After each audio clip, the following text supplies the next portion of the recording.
Well, there you have it. It's just gone 11 o'clock and it's Friday. You're catching yourself up, aren't you? You're catching yourself up. You were completely... There's not a lot there's not a lot that gets past me. This is the thing. You know, you're yakking away. You're having a good old yuckner session with me, and you suddenly realise, oh, it's 11 o'clock. Well, I also suddenly realised as well that my earpiece wasn't in properly, so I'm sorry about that. If I fiddle a bit, it's not very comfortable. What have you got? What have you got in? Like what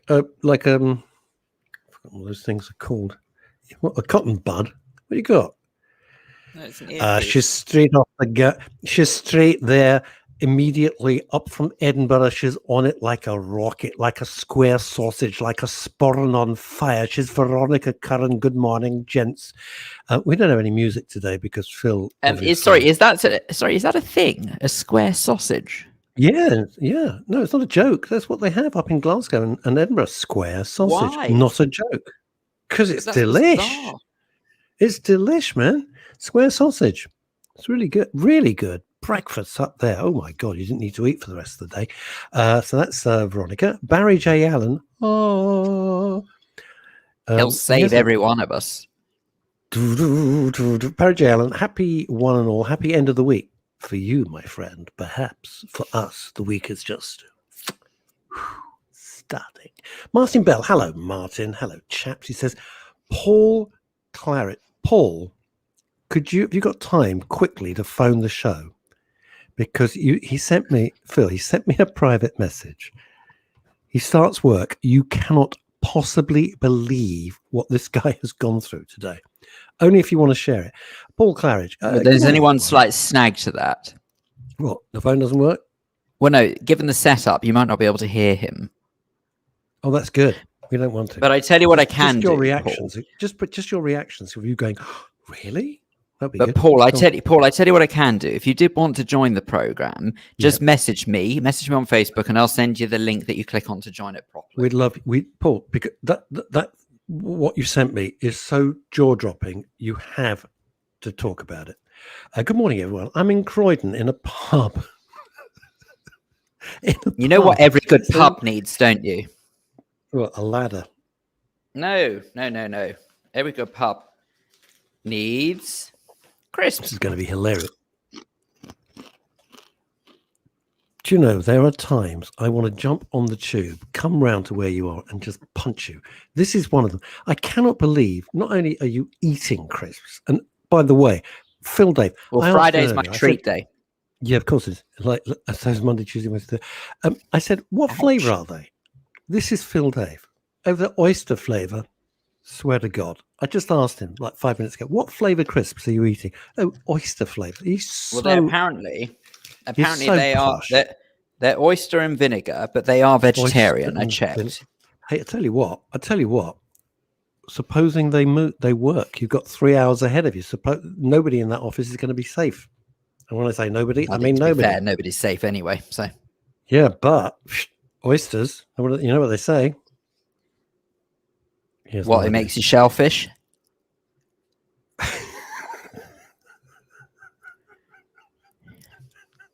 What? That's very good. Thank you. No, I am aware of what they say about oysters. That's very, very funny. I am aware of what they say about oysters, and I have to tell you, I think it's the biggest load of bunkum ever, because I have actually, in the days when I used to eat shellfish, I don't eat anymore, but when I used to eat shellfish, I have tried oysters. And? I did. Not a dicky bird. Don't be ridiculous. It doesn't have any different impact whatsoever. The only thing it did was make me feel slightly sick because I overindulged. You were 7. Dave Sleet, it's Friday and Phil needs the treat food. Look, he's not my dog. Exactly, you see? He's not my dog. How is Ebony? I gotta be honest, she's pretty, just seems to sleep a hell of a lot. You know, she's 12, going to be 13 beginning of next year. And I think she's just tired and like me. Old. Are you sure? Are you perfectly sure you're having stimulating conversations with her? Yeah. Okay. She doesn't get, she's pretty monosyllabic. She's pretty monosyllabic. Paul Claridge, Phil is right. It's far too noisy in this pub for me on the phone, but happy for you to share what happened to me, Russ.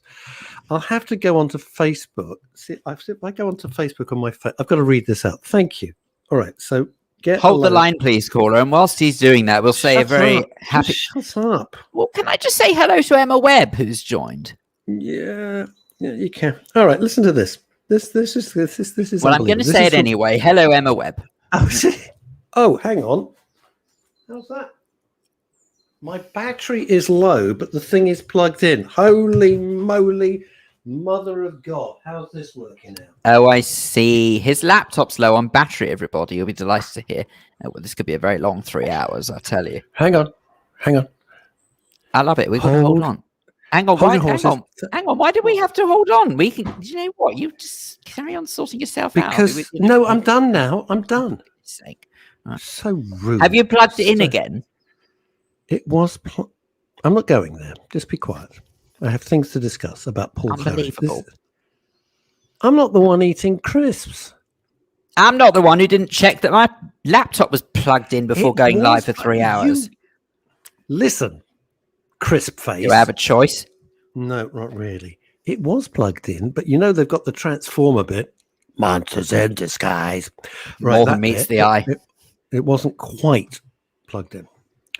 Right. It's plugged in at the wall, but the thing had kind of shifted. This is Paul Claridge. This is unbelievable. Your blood pressure is going to go through the roof.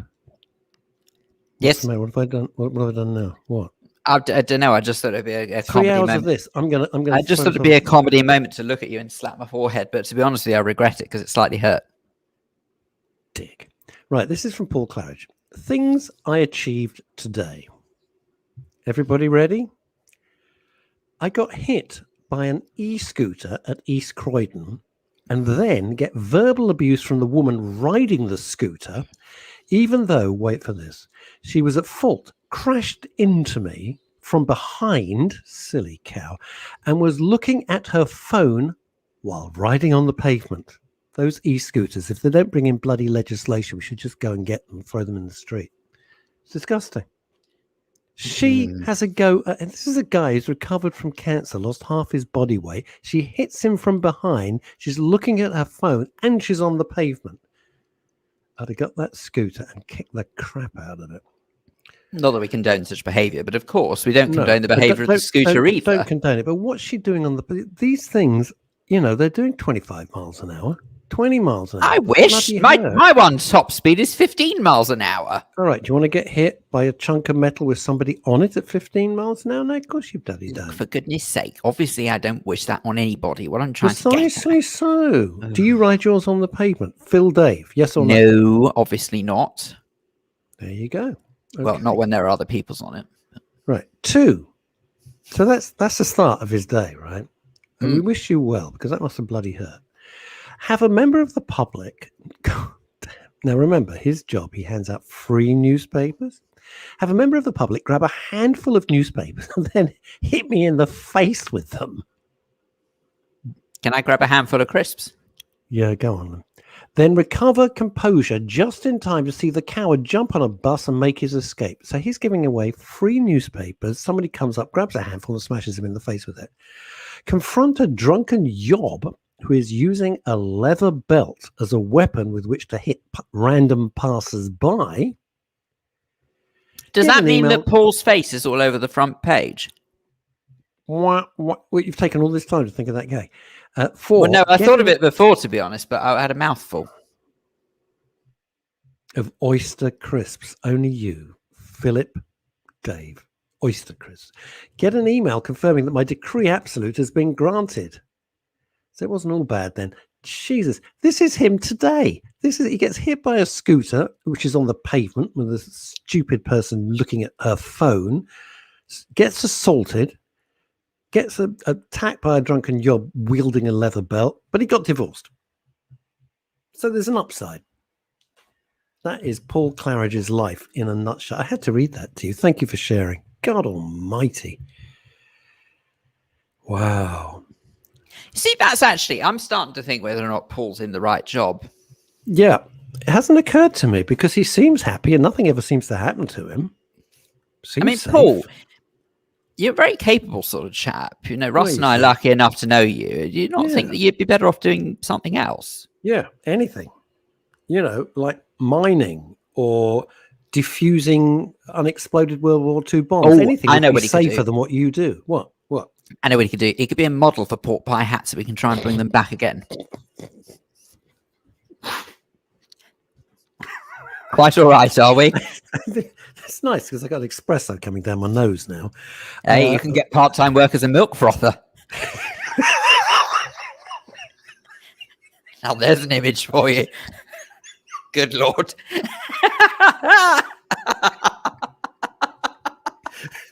Anyway. I can work in Starbucks.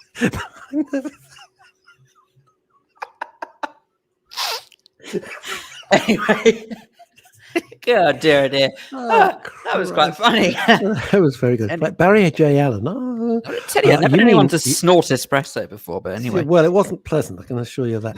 You mean sausage, Lawnras? Square sausage meat? Yeah, it's not a sausage which is like square. It's square, imagine a sausage, but the meat without the skin, and it's a big square of it. Fabulous. Crisp face. I like that, says Emma Webb. But I don't understand how the square sausage thing works, because when a sausage comes out of a sausage machine, it's sort of it naturally goes round. It's Scotland. It's like Middle Earth up there. We don't know. They got orcs. They got everything up there. You know, they got trolls. We don't know. We don't get involved. It's the whole place was invented by Nicholas Sturgeon and J.R. Tolkien. Oh, heaven forbid it was. No, do you know what? The home of smoked salmon and Scotch whiskey, as far as I'm concerned, deserves our respect, even if they are incapable of choosing a half-sensible leader. Paul Claridge says... That was good. Thank you. Nice. Paul Claridge says, it was all yesterday, but my message didn't send until this morning. I actually like working in Croydon. In fact, compared to the stuff I had to deal with when working in the civil service... It's a heaven of tranquility. It's a haven. Lord. The word's haven, you fool. Hey, haven, sorry, a haven. Paul, so I couldn't see the thing disappeared. When you were in the civil service, basically people attacked you with leather belts because they were drunk, smashed you in the face, complained when you tried to save other people's lives because you took a little time off work because they were dying in front of you in the street. Another story. You're like a magnet, aren't you? You're a magnet for you're like a magnet for trouble. Well, he is really, because actually he's got trouble written all over his face, I think. It's a suspicious-looking creature. Yeah. It's an odd tattoo to have, isn't it? Trouble right across his forehead. Touch of the Mike Tysons. Oh, Mr. Claridge, says Emma Webb. Bless you. It's jumped. Bless you and everything you go through. You know us who know you well are here for you. Emma, that's really... You could take up maybe being his private security. I reckon Emma should do one of these shows with a caring nature like that. She has got a caring nature. She actually deserves. She cares too much. Emma, you care too much. I don't care. You see, I care when we're live, but when I'm off air, I'm asleep. You give her monkeys. No, At least he's honest about it. Dave Sleet. Hi all. Last day of training for the Yellow Heart half marathon well-being walk. I'm training for a marathon as well. Anyone, if I hear that crisp noise one more time, I swear, I'm telling you. Hi all, last day of training for the Yellow Heart. You're going to do it, aren't you? Half marathon well-being walk. Anyone who would like to support us can go to www.ana.co.uk. If you're somewhere quiet, you can phone Dave and you can tell us about it. You've got to be quick. Or if you want to come on the show very quickly, Phil can send you as I say, you can't phone today, I'm afraid, but what you can do... you can't. I'm sorry, I'm being an idiot. But what you can do, it's fine. If you just message me, and Dave, I know you got my details. If you message me and then let me know that you want to come on, we'll send you a link.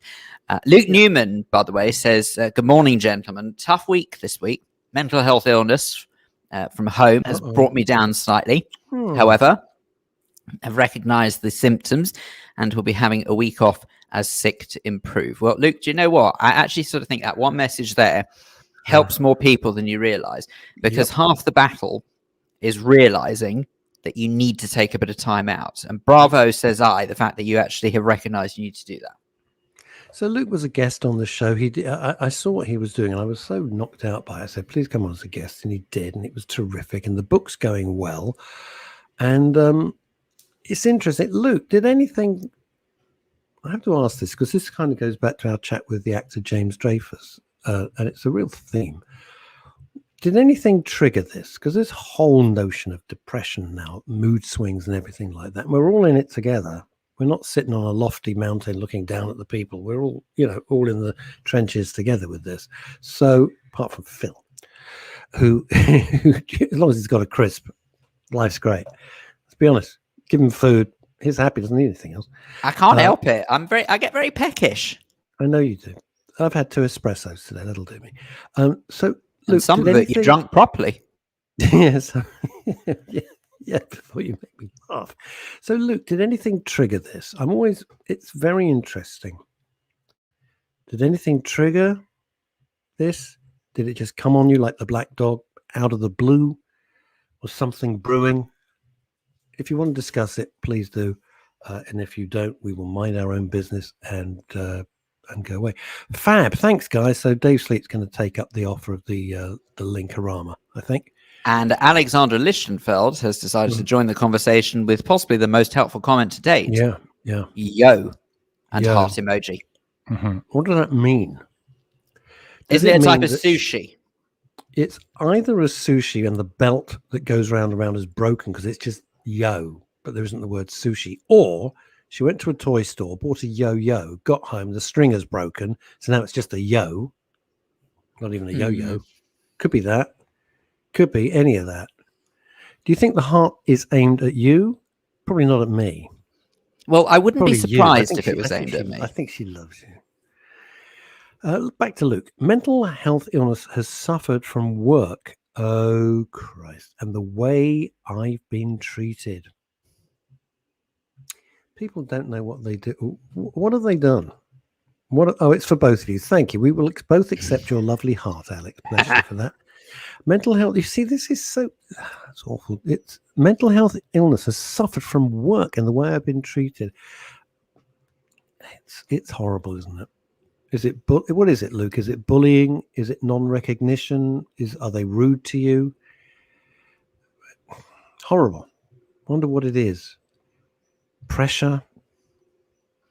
There's no reason to treat people like crap.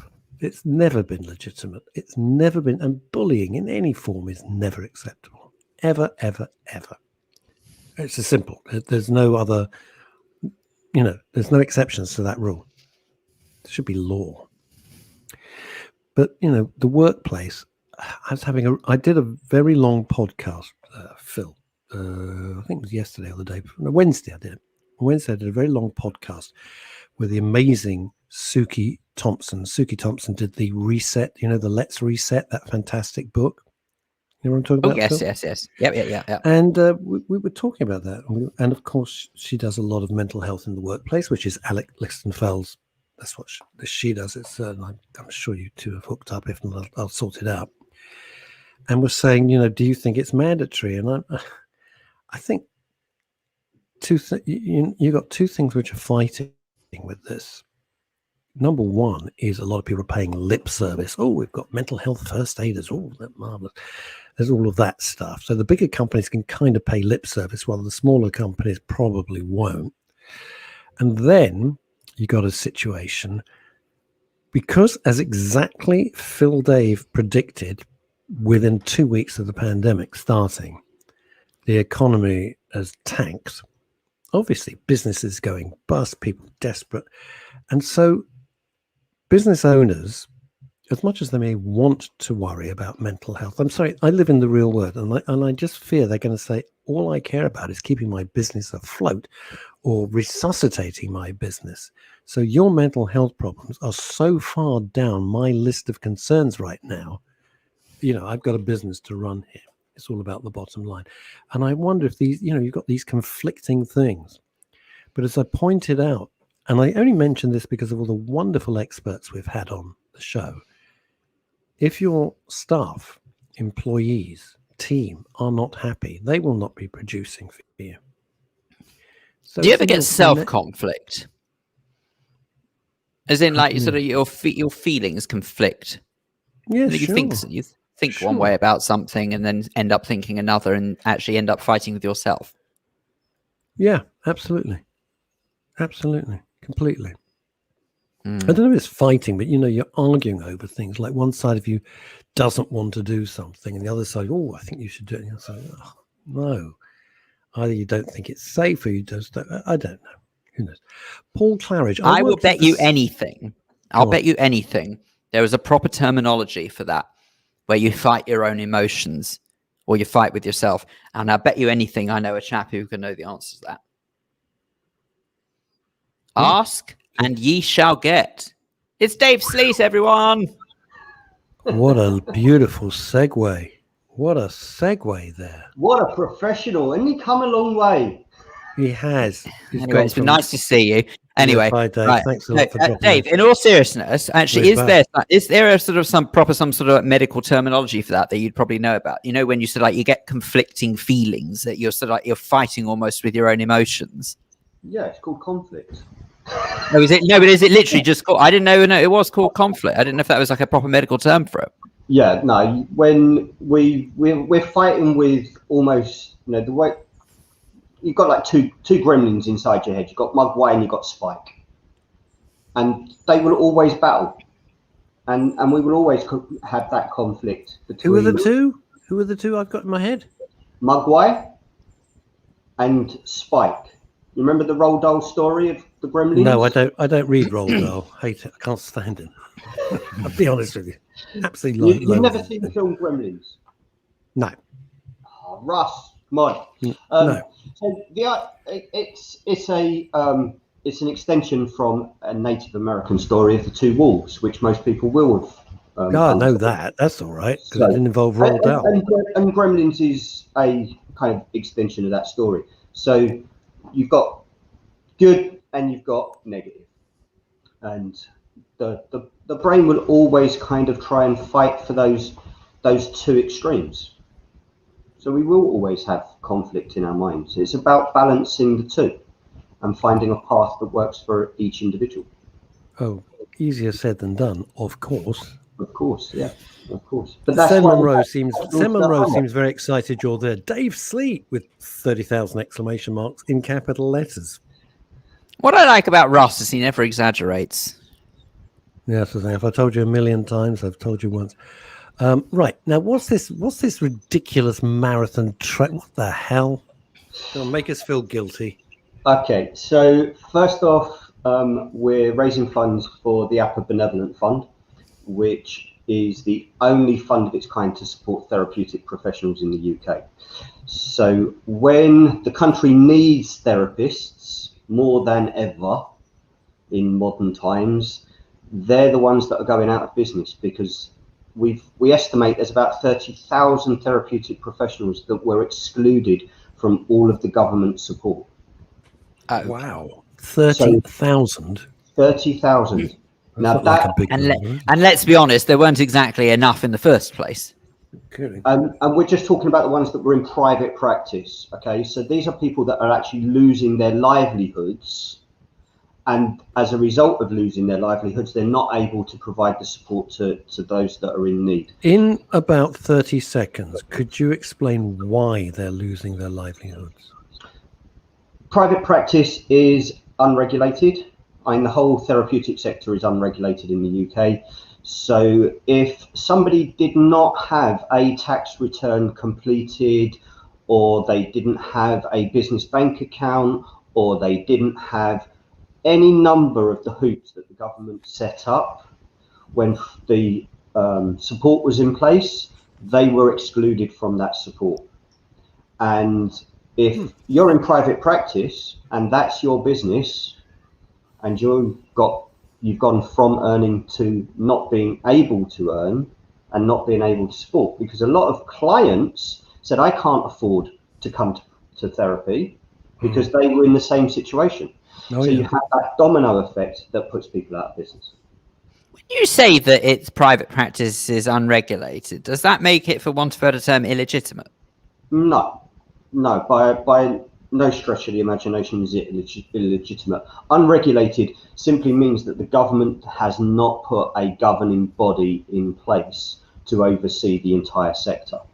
What there is voluntary registers that are run by organisations like APA, who voluntarily connect with those professionals to provide an ethical and professional conduct protocol. And that protection is there in place of a governing body. It's kind of a little worrying, though. I can see where Phil's going with this. It's a little worrying. I know this is not why you came on. You want to talk about the half marathon, which I think is great. If it's unregulated, can any old Herbert say, "Hey, I'm a psychotherapist"? Technically, yes, and that's scary to me. Yeah, and this is why voluntary registers like APA will always advocate that the public should know what to ask for and what to look for when they go out looking for support, and make sure that they have got a professional that is qualified. And when we say qualified, the standard baseline that's accepted within the sector is that professional has done a minimum of 450 hours of tutored study. That's not online programs. Wow. That's not go and do a £29 voucher course that lasts 6 hours. Yeah. This is dedicated study, that they have a supervisor in place, that they have insurance in place, that they have a voluntary register behind them, and that they are willing, and this is very key, the professional should be willing to share that information with you. If they're not prepared up front to say, this is where I studied, this is how long I studied for, this is my insurance, this is where you can go if something goes wrong, and direct them to their voluntary register, then don't waste your money. See, every now and then, very, very rarely, Phil and I have had hundreds and hundreds of guests since January 2019, when we started, hundreds of guests. And I have to say 99.9% have been great and brilliant, and we've learned one or two have been schmucks, but let's not dwell on them. Yeah, no, this is exactly the point. And sometimes we've had people on, and when you start to drill down, because they're not making their case clearly, or to be blunt, I don't quite follow what they're saying. When you try to drill down and you realize it's flim flam, after the show, or in a little break, whatever, I'll say to Phil, "What was that?" And you think that person is out there, and this is very, very. It wasn't rare. that polite, I promise. No, it wasn't that polite, because it's extremely dangerous. Yeah. Somebody is in trouble. They go to a professional for help, and if that professional isn't qualified, and it's just kind of they're talking gibberish that they've got off blooming, they've got off Wikipedia. Yeah, that's not right. But I would suggest though, I would be clear about that. But I would suggest though that actually it's important to speak to the people who are, as it were, a bit sort of irregular, so to speak, because it's good to actually expose the difference. And you're right, Phil. It's one of the reasons why APA, right from the very beginning, we've tried to promote the idea that psychology is an invisible scalpel. And if you don't know how to use that scalpel, you are going to do damage. But every professional, when they work with somebody, they're educating that person around psychology as well. And that person will ultimately go out with that knowledge. And if that knowledge is damage, they will replicate damage and amplify damage. Yeah. So it's really, really critical that the public know what to ask for, what to look for, and what to walk away from. But that does not mean that the majority of the qualified therapeutic professionals are not good at what they do simply because the government has decided that this is a sector that will be voluntarily regulated rather than government regulated. Now, Dave, I'm loath to rush through you when we've got you, but the awful truth is we've got rather a busy show today, I'm afraid. So we've got to try and squeeze in a little conversation that Russ had with our first guest, who's coming up in just a moment's time. However, people want more information about the half marathon, or people want more information on what you do. Where do they go?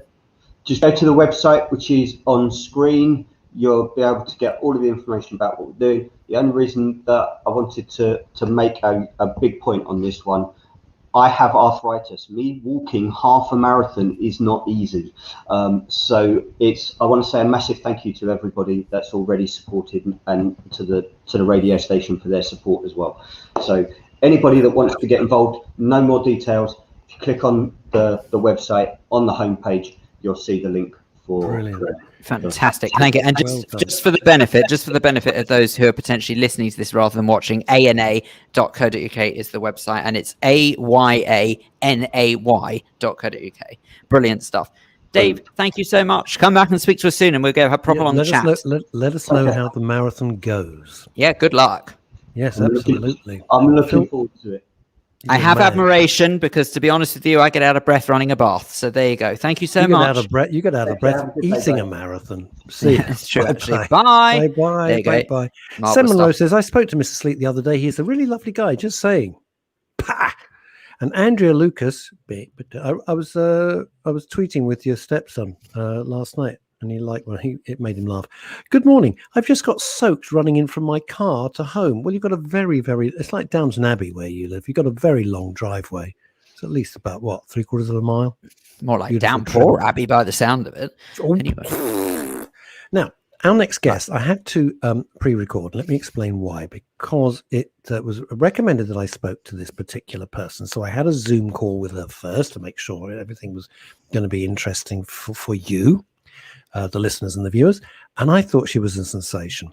Interesting, but she lives in San Diego, California, and the time differences made it really very hard. So I pre-recorded this last week, and I think you're really, really going to enjoy it. This lady is an absolute powerhouse, and she's got some really fascinating things to say. So I shall hand you back to the producer with the mostest. I don't even know why I said that. Phil Dave. I don't know why I said that. The National now. And no, I don't mean Peckham. Further than Croydon. I'm talking only about San Diego, California. Oh, yes. So what you can't see is I'm standing on a surfboard. I'm not. Very special guest who's slightly busier than God these days. Catty Gushtasby. Very good. I get it right. You did. Thank you, Russ. Thanks for having me. It was an absolute pleasure. Catty, do you know how many times I've had to practice that so I don't look like a complete dork? I think it's very rude when people mispronounce people's names, because it's sloppy, you know. I got a quick question for you before we get into why you're here, and thanks for joining us on the show. Really appreciate it. Why are Americans, and I've lived and worked in America, why are Americans so much better at remembering names? They know your name, boom, straight away. English, you could know someone for years, and then they say, I have no idea what his name is. Who is that? I don't know. Well, all I've got to say is, if Americans are better than the English, then English must be really bad, because I think Americans are not very good. But I think Americans have this propensity to not want to be embarrassed as well. So we take extra precaution. But I got to tell you, I don't think this is a cultural thing. I think people are so, as my favorite phrase that I've coined is, we're also over-texted, over-tweeted, over-caffeinated, that no one has an attention span worthy of remembering their own name, right? I mean, I was writing a check, which I rarely do yesterday. A check? A check, Could you right? remind our younger viewers and listeners what a check is? Right? It's like crazy. I can't recall. And I told my husband, I said, I am not paying any attention. I wrote the dollar amount and the name line, the pay to the order of. He's like, oh, I do that. And I said, this is crazy. Where is my head? I'm not paying attention. It's just. Did you put the 1st of July, something like 1st of July, 1985? And then exactly. Goes, what the hell? What the hell? I write one every once in a blue moon. Funny. God. Do you still have bank? I know this isn't why you're here, but it's a treat. Do you still have bank in London? Well, in the UK, but let's just do London for a second. They are shutting virtually every bank. They don't want us. They want everything online. You got to get on a bus and a train and really travel to find a bank that still exists. Do you have that in California? You know, it's interesting. Yeah, more and more we do. And there are still plenty of them, but they make it very difficult for you to go inside. They like torture you almost. There's one teller. And they just is that called Guantanamo Bank? Guantanamo, yeah. But literally, there's like one teller for all these people. And so now we've learned, we've been trained, you just don't go to the bank unless you have you have to sit down and do something with your account that you can't do over the phone. Then they encourage you to make an appointment and come in. But yeah, they're very short staffed, and the world is changing, Russ. The world is hugely changing, but that's a whole different ball of wax. Tell us about your background before we get into the main. This is like the hors d'oeuvre before we get into the main course. Your background's extraordinary, isn't it? When we were talking last week, I think it was, and I was stunned by your background.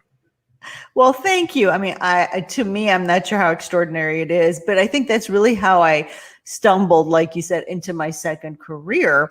I used to tell people my story of who I am, and people found it fascinating. And this was when I first started this career, and I was still doing research. And I said, "Why do you find this so interesting?" And people were fascinated by our stories. So my background is, I'm a refugee. I always thought I was an immigrant to the United States. I'm going to stop you there, because when we were chatting, that really resonated with me, because you've said, no, I'm an immigrant. And then we've been talking for, I don't know, 20, 25 minutes. We were on the Zoom for ages. And you said, actually, come to think of it, I'm not an immigrant. I'm actually a refugee, because you had to get the hell out of Dodge. Yeah, so we're originally from Iran, and we had to leave during the revolution because of the religious unrest. We're not Muslim, which I have no commentary on religion itself, but we weren't of the religion, so we had to leave.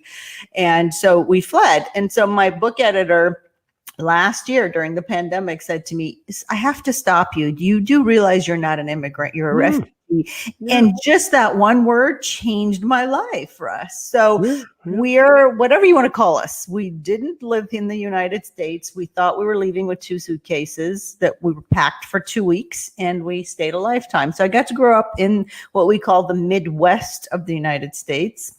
And I always wanted to save the world by becoming a lawyer, which is ridiculous as a public speaker. You know what Shakespeare said? You know what Shakespeare said? Kill all the lawyers. I've heard versions of that. Let me just ask you, because refugee, especially what's gone on in Afghanistan, that complete shit show that's going on there.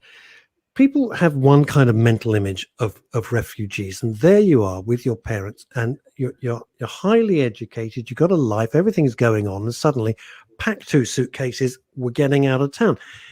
It's a much wider, huger. I know that's not.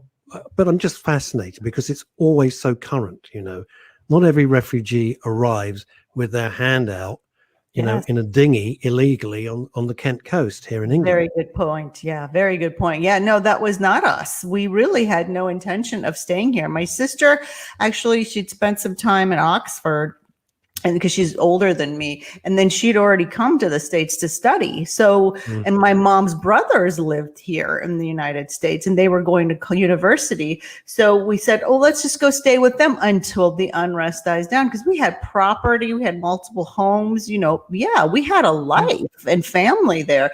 So we were not looking to leave, and we certainly didn't have our hand out. And it happens in different ways. And I think you're right. The version is very different. But the point is that there's always some kind of unrest that makes you unable to stay. But that's really what colored my story, the rest of my story. So change became a huge part of my life.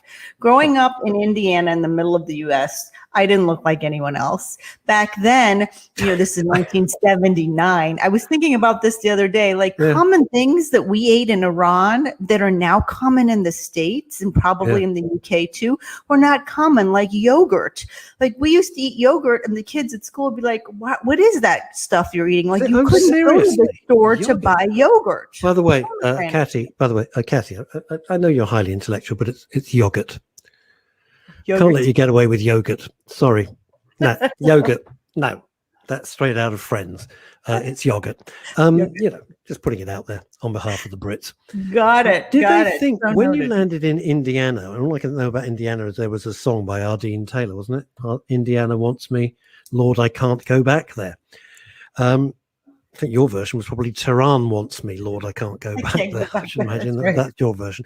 Did they think you'd landed from the moon? I mean, this is a Midwest town, not known Yes, for being that yeah. cosmopolitan.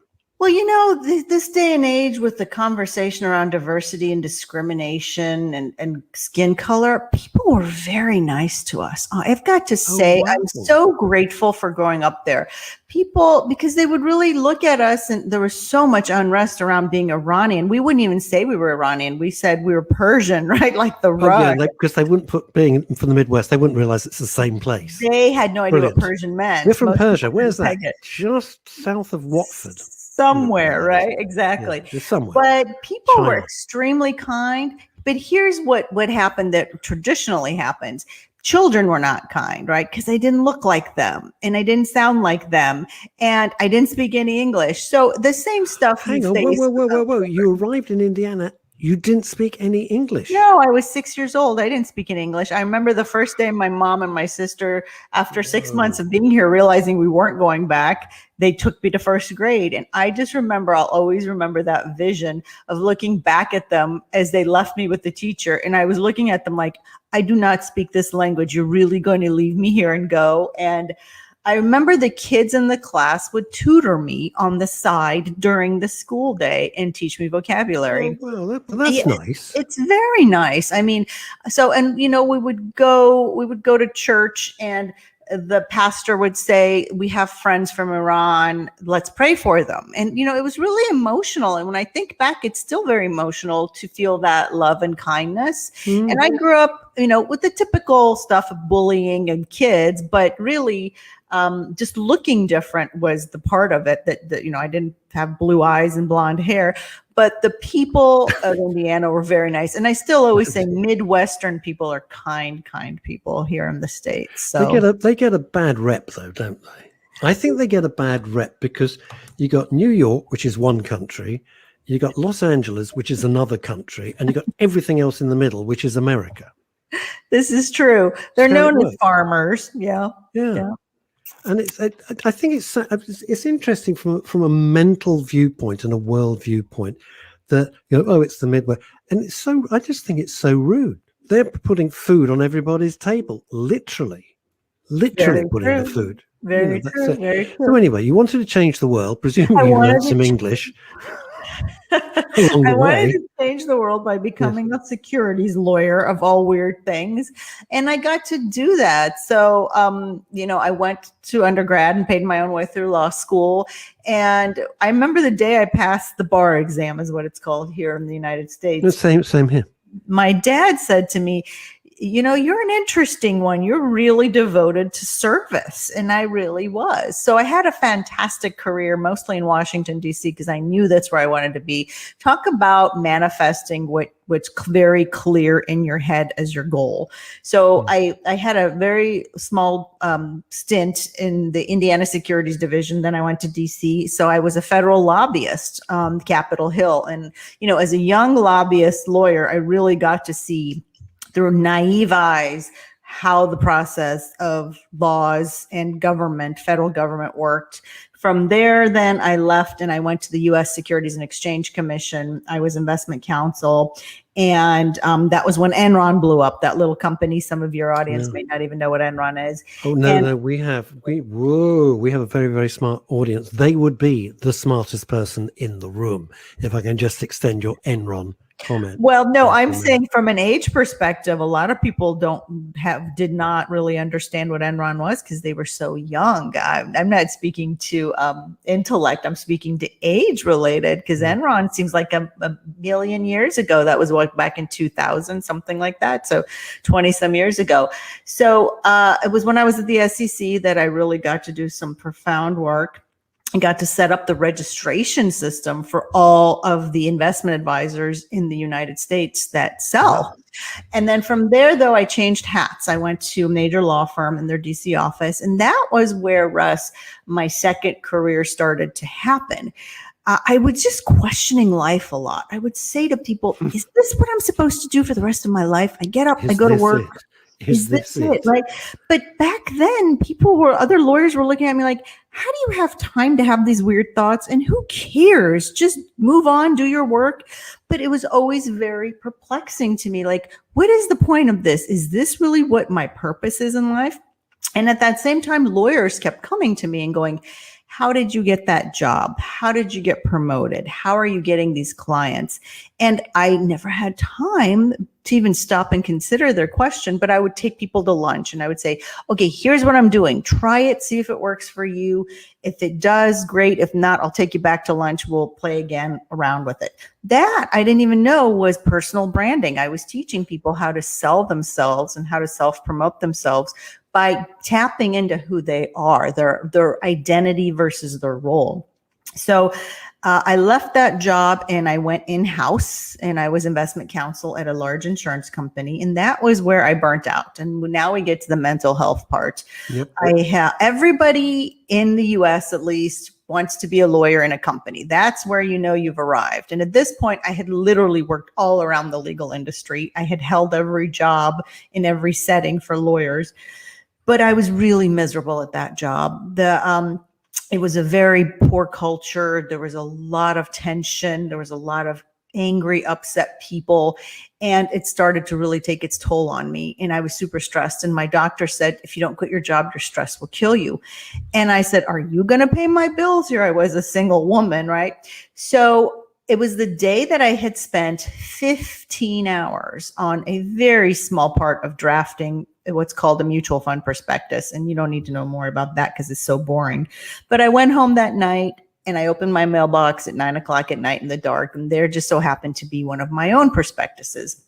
And reflexively, what did I do? I threw it away because no one reads that content. It's just nonsense written by regulators because we're forced to write it because it's part of the law to disclose the right information to the public who is invested in that mutual fund. It serves a purpose.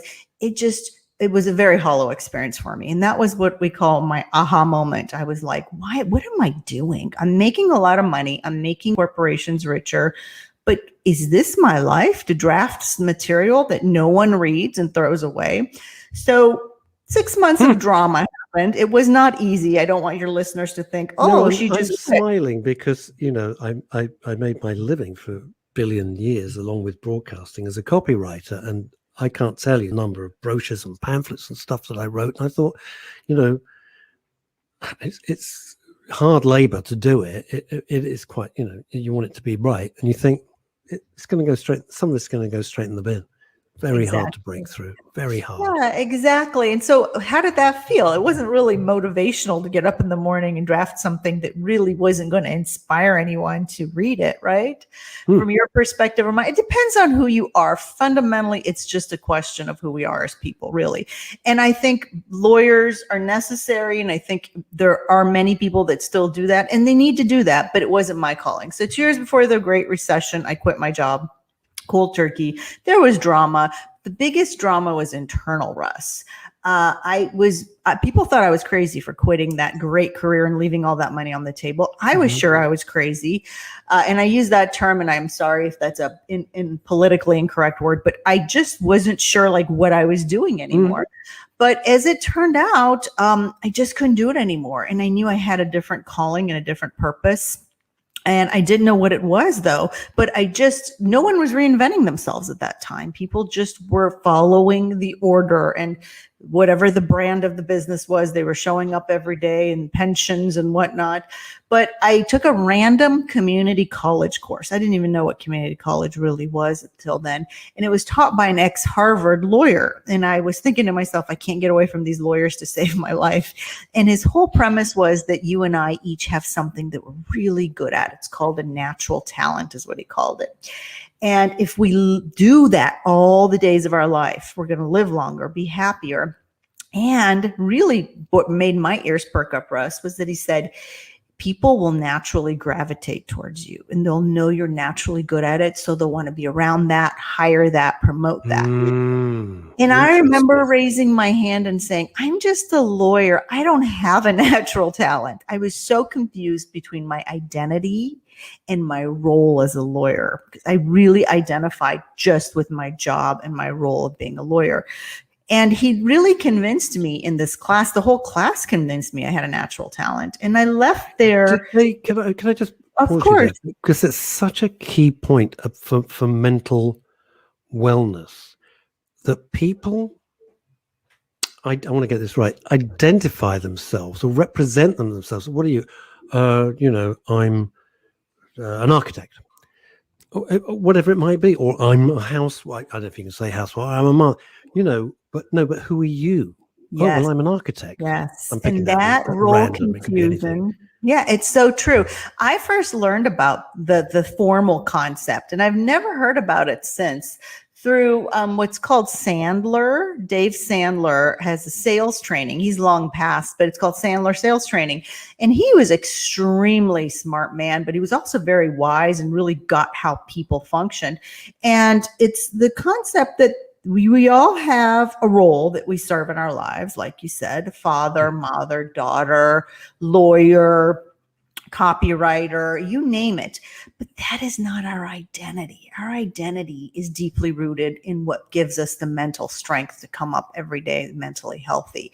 By really realizing that whatever is going on in our world has nothing to do with our brand, our identity of being whole and sound and loved. And, I'm not trying to make this religious, because I'm really not religious, but I am spiritual, that there's a greater calling and a purpose, and we're always looked after. I call it faith, because it's an orientation of belief that somebody's got my back and I'm safe and I'm set up to succeed and things will work out. Because otherwise it makes for a really rough life, right? When we think we're a lawyer and that rug is pulled out from under us, I was lost. I was like, who am I? What am I doing anymore if I'm not that role? Because your uniform, if you like, you put on your uniform every day, and that was fine. But once that had been removed, who are you? Yeah. What's left? For crudely put, it was like you're walking around naked because you don't know who you are. You can't tell people. My mother said it. My mother has since passed on, but I was very mad at her when she said it, but I totally reconciled it later. She said, I don't understand what you're doing now. If you're not practicing law, then what do I tell my friends? My daughter does. I tell everyone you're a lawyer. And I was like, they've got to have a peg to hang it on in a few words, and that then gets over that part of the conversation. Yes, exactly. That's why people say, oh, he's an entrepreneur, they'll say of somebody. And you go, what does he do? Right. And we always have to define people, right? We have to be able to wrap our brain around people. Instead of saying he's a human, she's a human, we have to be able to label each other, right? In order to, and that's kind of normal, right? I am not a psychologist, but I'm fascinated by how the human mind works. And so I can see how we need to be able to place people into settings and situations, but forget that. It starts with our own understanding of who we are, and we lead the charge. We lead the story. So that's why when I left that class, the professor came to me and said, you need to do something with this. You need to work with lawyers. You need to work with this audience of professionals. And I said, do what? I don't understand what my natural skill is. And he said, you will figure it out. And I left in a daze, but I really was driven by that. And here we are 12 years later. I didn't even know what personal branding was, and it's iterated and it's changed. And I'm just grateful, Russ, every day that I get to work with people and really understanding who they are. My clients are so brave, and I have such respect for professionals for showing up every day and going, I want to figure out who I am so I can be better at being a lawyer, so I can be better at being a financial advisor, an accountant, or whatever, professional professors, whatever. So it's not in case, because I always try to act as the everyman for our viewers and listeners. So it's not being a counselor in the psychiatric sense of the word. No, not at all. It's important to define that. Yes, thank you for asking. I always tell people, my big caveat, I am not a licensed therapist, but every client I've ever had has said to me, you're therapeutic, because it's one part healing really of people's souls. When they go down the story journey with me, people heal their old wounds. And look, every bit of our story comes from who we were raised as. You think that event of moving from one country to another wasn't traumatic for a 6-year-old child that I was? And, the therapists will tell you, do the inner child work, all that. I don't focus on that. I am people's biggest cheerleader. So it's one part therapeutic if you're willing to go there and figure out what makes you tick. Why do you get up in the morning? What's your story? What's your natural strength? How do we put that together? But it's also one part business and marketing, because that's how my mind operates. I've come from a world of business and marketing. I'm a natural at marketing. Who knew? I didn't know that. But it's also, where's your audience? How do you want to communicate with your audience now that we know your brand and your story? How are we going to put all this out there so that it naturally resonates? And I call it emotional resonance factor, that it lands easily so you don't have to sell yourself. You don't have to brag. You can be confident. And I have the formal research, though, behind this. About 10 years ago at UCLA, I did formal research, and I found out, here's my research summary, that there's a direct inverse correlation between our stress and our self-confidence. So as the stressor, say that again. Whoa. That's too good to pass by. there is a direct inverse correlation between our stress and our self-confidence. Huh. So and I'll explain that. So as our stress goes up, and every day, look at all the stressors in our lives. It's appalling, and it gets worse. It gets It worse really week on does. week, I think. You take everything from aging parents, children, and then you add Zoom school and pandemics, right? I mean, it's crushing people's souls. But as our stressors go up, there's a proportionate drop in our self-confidence. It's physiological. You just don't show up as well. What that means is you're not emotionally resonating with our audience. They're not buying what you're selling them, whether you're looking for a date or looking to get promoted or just selling yourself, in your regular job, J-O-B. People aren't aware of you. They don't see you as outstanding because you're not feeling it. So you're not conveying it. And that has a huge mental health structure element to it. That if you get in my programs and go through my structure, and there's a blueprint, because it took me 7 freaking years to figure this out for myself, 7 painful years. And I thought, no one else is going to suffer the way I did, because I had no role model. I had no one to tell me what to do. So I just figured it out blindly, but I put it in a blueprint. And so if you follow this blueprint and you go through the process and you're devoted, you're really going to find that, hey, Kathy is my biggest cheerleader, and she gets this from me, and she wants this for me, and all this stuff about me is fabulous, right? Like, even being a refugee can be fabulous if you share it from that way, which is what I was saying at the beginning. I never knew my story was interesting until I started sharing it from a very humanistic perspective, and people would say, that's interesting. I'm like, the world is full of immigrants and refugees. Why is mine so interesting? Because I was willing to share it. And I was willing to tap into it and tell people why I'm good at what I do and I can help them with it.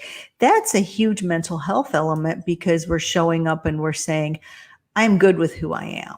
And I have my flaws, and I am by no means perfect, because no one is. But look, here are my flaws and here's my good stuff.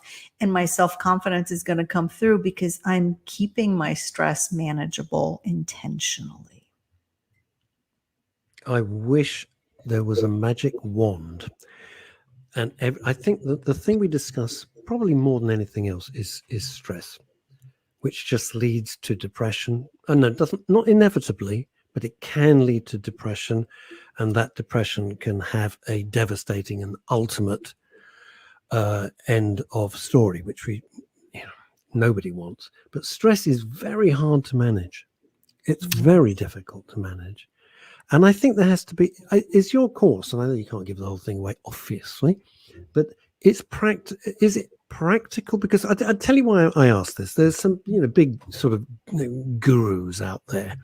And I've in the past read their books, and I thought, you know what? I know you're multimillionaires and you fill stadiums and huge conference halls and everyone's screaming and cheering. I don't get it.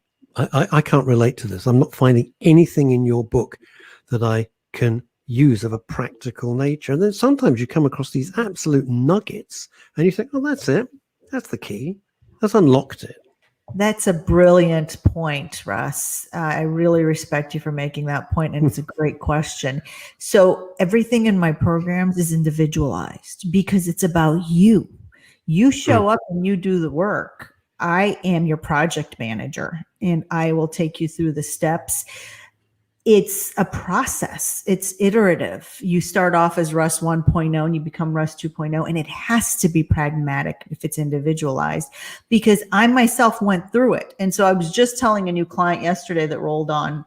So we have the boot camp, and then we have the one-on-one work I do with people. And I only do so much one-on-one work because I'm one person, right? But I told my one-on-one client yesterday that very same fact. I said, you show up and do the work. I call it self-work. I don't call it homework, because homework just brings up bad thoughts in my mind. It's got horrible connotations, isn't it? If I don't hand it in on time, I'm in trouble. Right? And the teacher's going to punish me. Yeah, but I said, I'm pragmatic. I have sat in every one of my clients' shoes. I know the stressors and the pain and the difficulty of juggling substantive work, family, and now personal development, business development, self-marketing, branding, all of that. So when they show up, it's like 30 minutes of homework, self-work, because it's got to be pragmatic. It's got to be something they can get something out of immediately. Otherwise, they can't move on to the next portion.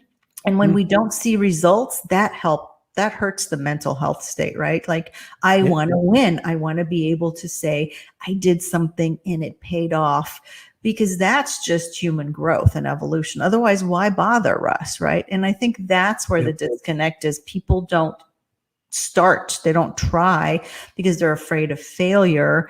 But I make sure in my programs that there is no such thing as a mistake or failure. It's just an iterative process. Try this, do this. Did that work? Okay, now you're at brand 2.0, because it's all about transformation and evolution. And I'm just wondering, Kathy, this.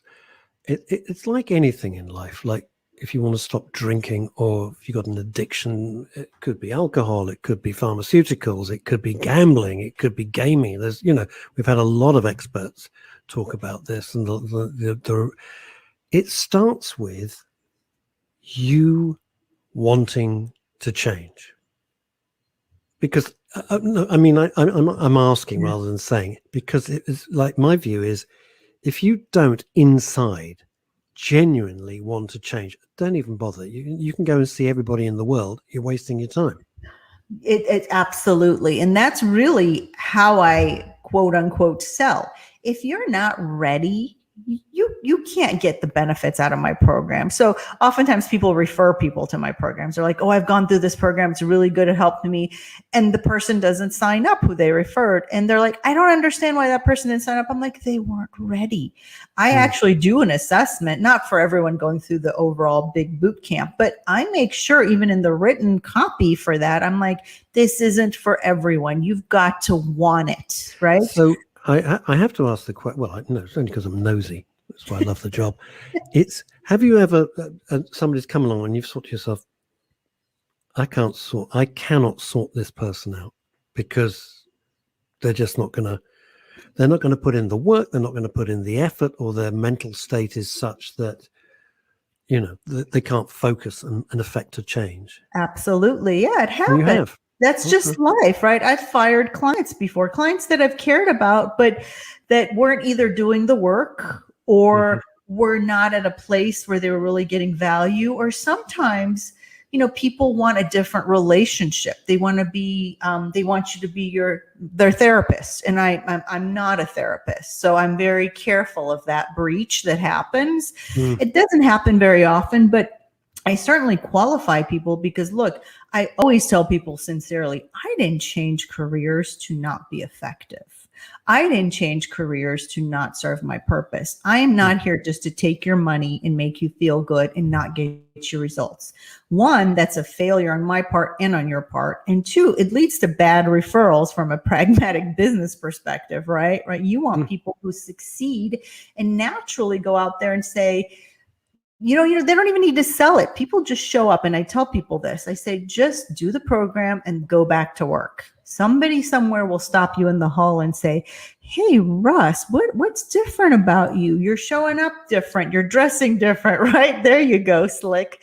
You're more self-confident. And then you can say, I did this program, and people can then decide for themselves. It's freedom of choice, right? It really is. How do people, I don't know where the time's gone. I don't know where. Here we are. I think we've only scratched the surface. We may have to get you back, time difference or no. Happy to. How do people find out more about you? Yeah, so there's my personal website, and then there's the business website. I'll give you the business website. Okay. It's puristconsulting.com. So www.p like Paul, URIS like Sam, puristconsulting.com.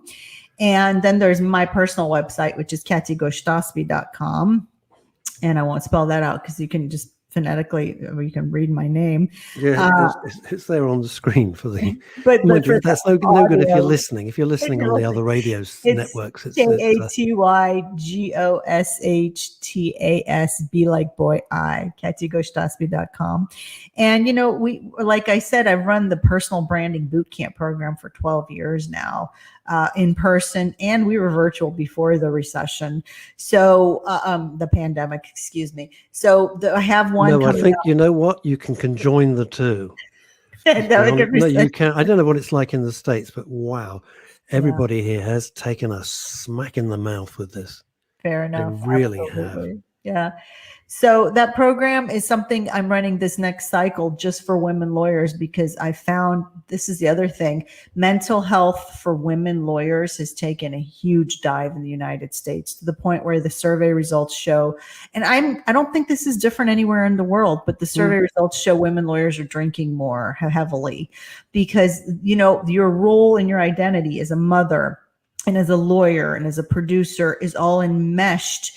And the pressure, because of the pandemic, of being at home and being isolated and having to do all of that within a very confined space has left them at a deficit. So this next cycle of boot camp is for women lawyers, and I'm doing a free masterclass 4-part video series for them before the boot camp launches. And I'll drop the link to that for any women lawyers, barristers listening, and anyone who wants to support that community, frankly, because if mama isn't happy, no one is happy, is the saying we have in the United States. So, I don't discriminate mental health among men or women, but we find that women buttress the family, right, and the community, and really support in a different way. Men support one way, women support another way.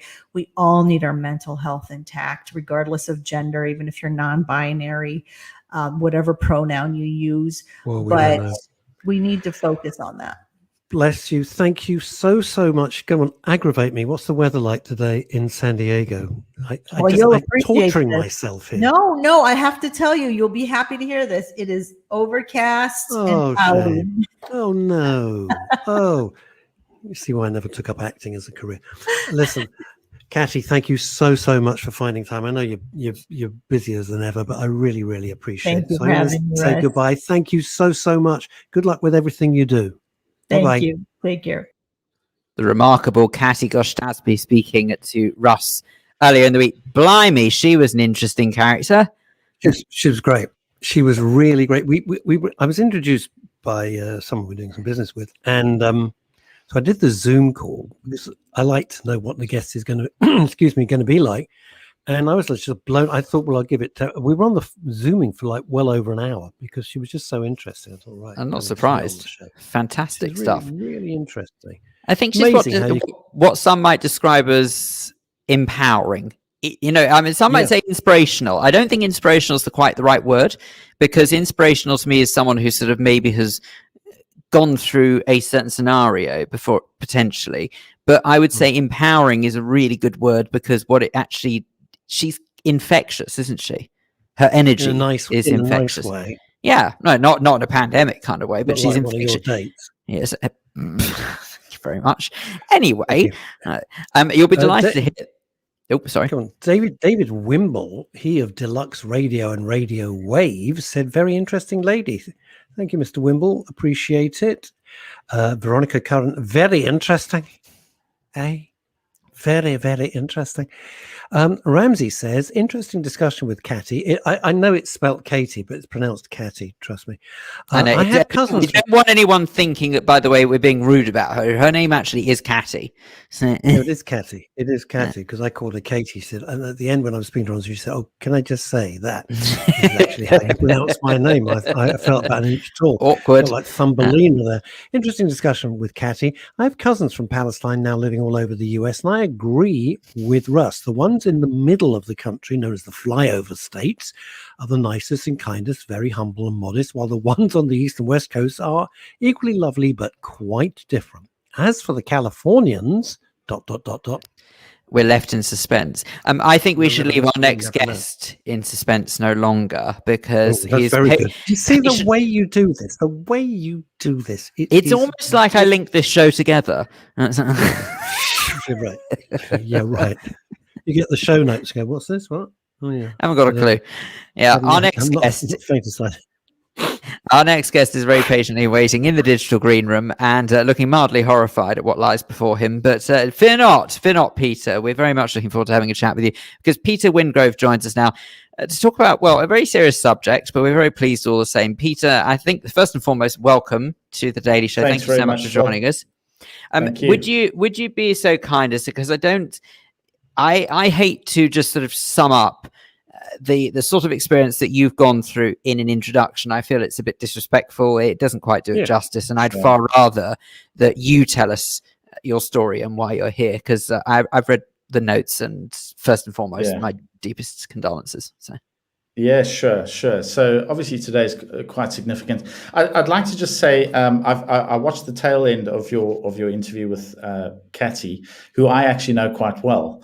We're actually looking at working with Catty to bring her courses over to the UK through SureMind, and a deeper working relationship with Catty in the US as well. She's a fantastic lady, and one of the things that's always struck me about her is her humility. She's incredibly humble. So she's a very accomplished lady, but she's so humble and so genuine. Every meeting I've had with her, she always starts by saying, "How's your family? How's your wife?" and referring to something very personal that we might have shared previously that I'd forgotten about. And I think there's a depth of character there to the lady. And I think in terms of coaching, they are, coaches of her caliber are few and far between, quite frankly. If only, Peter, if only you see, you've lost Phil straight away because you've used the word humble. Phil is now desperately going on Google and trying to look up the meaning of the word humble. It's an alien territory for him. I'm with you. I'm being on radio. Thank you, Russ. You too. Being on radio, of course, I think you have to be quite in people's faces because you're at the front end of pulling a whole audience and your speakers along on a journey. So I understand if humble is not the first word that jumps to mind, but I don't know Phil very well, so I won't pass judgment. Hey, look, don't worry about it. I'll just keep doing it for SA, so it doesn't bother me. But hey. So, I like very that. So we won't talk about rugby then. I thought you two would pick that up immediately. In fact, when I was speaking to Peter, we were going to sort of get to know each other because I like to do that with our guests. And I said, you thought, God, Phil's going to talk about the fact that half of his family comes from South Africa, but he doesn't sound it because he was born here. I know. Right, exactly what I said. But now Peter knows that, so it's fine. Yeah, so let us. I did actually know that. So Russ had spilt the beans beforehand, so I kind of picked that up. But to your point, Phil. Today's World Suicide Prevention Day, and obviously that starts me thinking about my experiences. So first of all, I don't know if your guests know, I'm the CEO of a small mental health charity called SureMind, and we work very actively to provide early intervention in mental health issues, mental health challenges to the broader community. So we work with adults and children. And the idea is we believe if you head off mental health challenges early enough, you can prevent them from becoming more serious. Not all of them, but you can prevent a lot of them from becoming more serious and ultimately leading to suicide later on. So that's why I'm with SureMind. My specific background, I lost my mom to suicide in 2009. And I suppose every year, I think when it comes around her birthday, I think about her. I think about what an amazing woman she was. She was an author. She was an accomplished businesswoman in an age when women had a glass ceiling.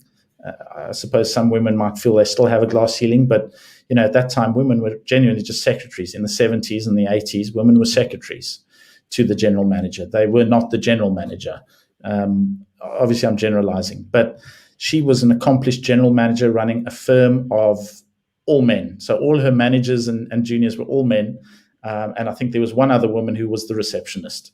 So for me, it was, sorry, go ahead. I was just going to say, doesn't that make it even more? And I'm really sorry to sort of not imply for a second that any individual who takes their own life, it's not a very sad case.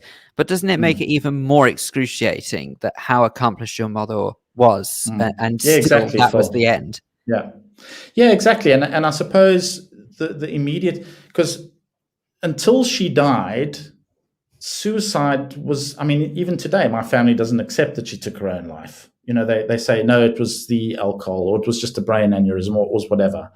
But the reality is she took drugs, she took tablets and combined them with alcohol in a very deliberate attempt, and it took some months, but in a very deliberate attempt to end her own life. And it was only months later on her laptop, I actually found a letter she'd written me a year before. So she'd been planning, and the letter generally was about what a wonderful life she's had, and I mustn't worry about her, and I need to, make peace with my father, and I need to, forgive everybody, and life's too short, blah, blah, blah. But she's had a wonderful life, and I should carry on with my life. So it was almost a sign-off note that I knew nothing about until after her death. So inevitably, I have these questions around, why didn't I see this coming?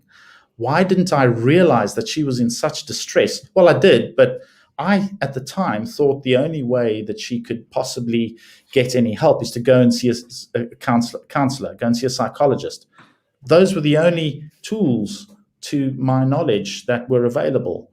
And I guess now at Sure Mind, one of the things that I'm trying to promote is just seeing a psychologist or just going to the GP and getting a referral is not the only solution to a mental health challenge. There are many organizations out there, many individuals out there, and just start by speaking to someone, speaking up. But I always still question myself around days like this, around her birthday, is there more that I could have done? And I've subsequently learned, of course, well, no, there isn't, because it is a very personal journey that she was on. And I guess I'll be questioning for the rest of my life. That's the thing, Peter. We've had hundreds of guests, and we've dealt with the subject of suicide and suicide prevention and suicide awareness. And today, being World Suicide Awareness Day, is most apt. For the person who ends their own life, their suffering is over. And as I always say, for everybody left behind, their suffering has only just started. And inevitably, we've never met, Phil and myself, one guest who has not said, is there more I could have done? And I think that is just the most terrible tragedy. It's such a life sentence of tragedy for those people, because they will always ask themselves that. That's basic human nature, isn't it? I do have to wonder as well whether or not, if the person who, and this is not me being disrespectful to your mother, please don't think it, but I often wonder if the individual who took their life, if they really thought for a second or realized just the trail of devastation that would be left behind, would they still go through with it? That's why I have to feel that they don't realize it, because otherwise, why would they do it? Well, look at it this way. How many of the things that we plan in our lives do we actually think through the consequences? And I'm not just talking about suicide, right? I'm talking about anything. We always look at something that we're planning to do from our perspective. We think we're considering other people's points of view, but generally it's from our perspective. Like you say, Russ, I speak to a lot of people who have been affected by suicide, and without fail, everyone says, is there more that I could do? And I guess my message to the listeners and viewers is, it's not your responsibility, right? I know that's incredibly difficult to accept, but the reality is it was not my responsibility to make sure that my mother didn't end her life, right? Suicide is a very personal thing. I can't speak for anyone that has attempted. I can't speak for my mother. I would, if I could have a conversation with her, I would ask her, why didn't she reach out for help?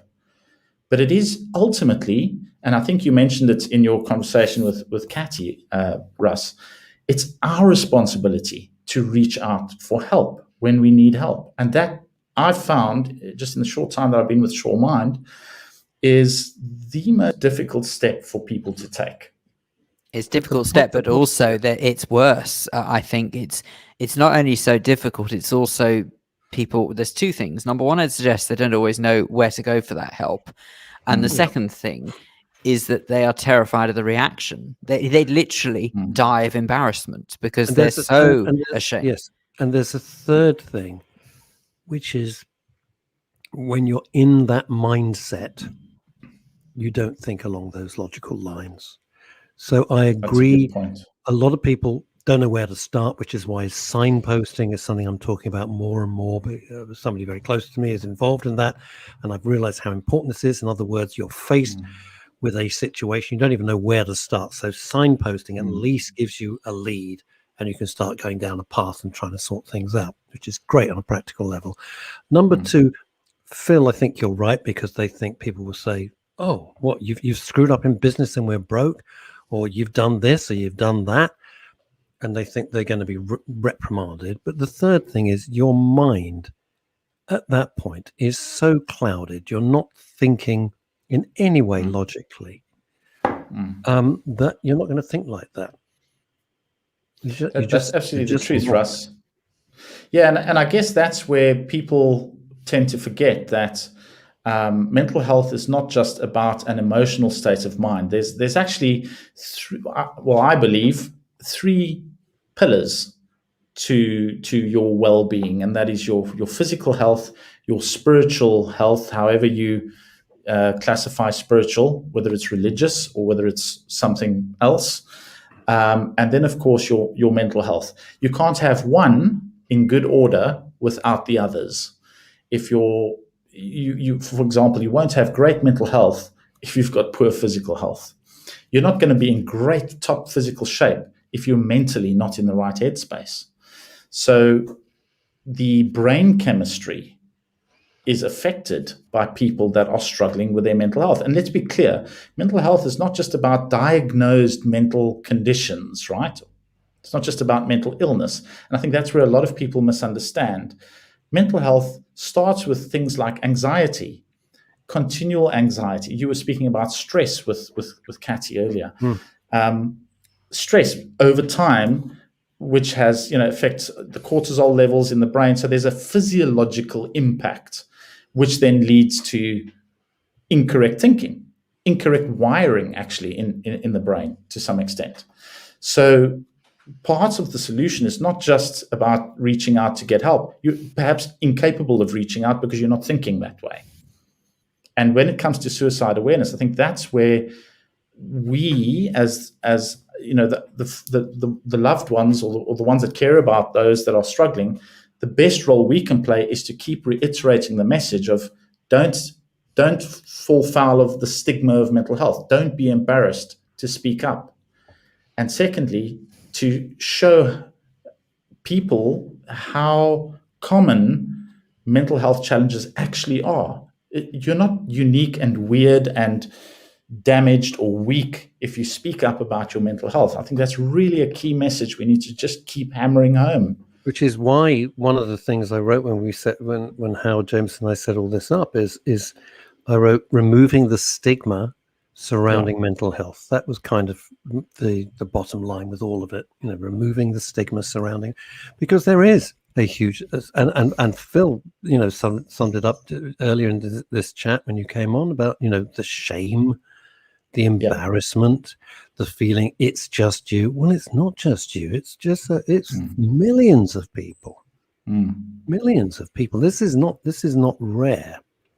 It's can I ask you something? And please tell me to get lost if it's too intrusive.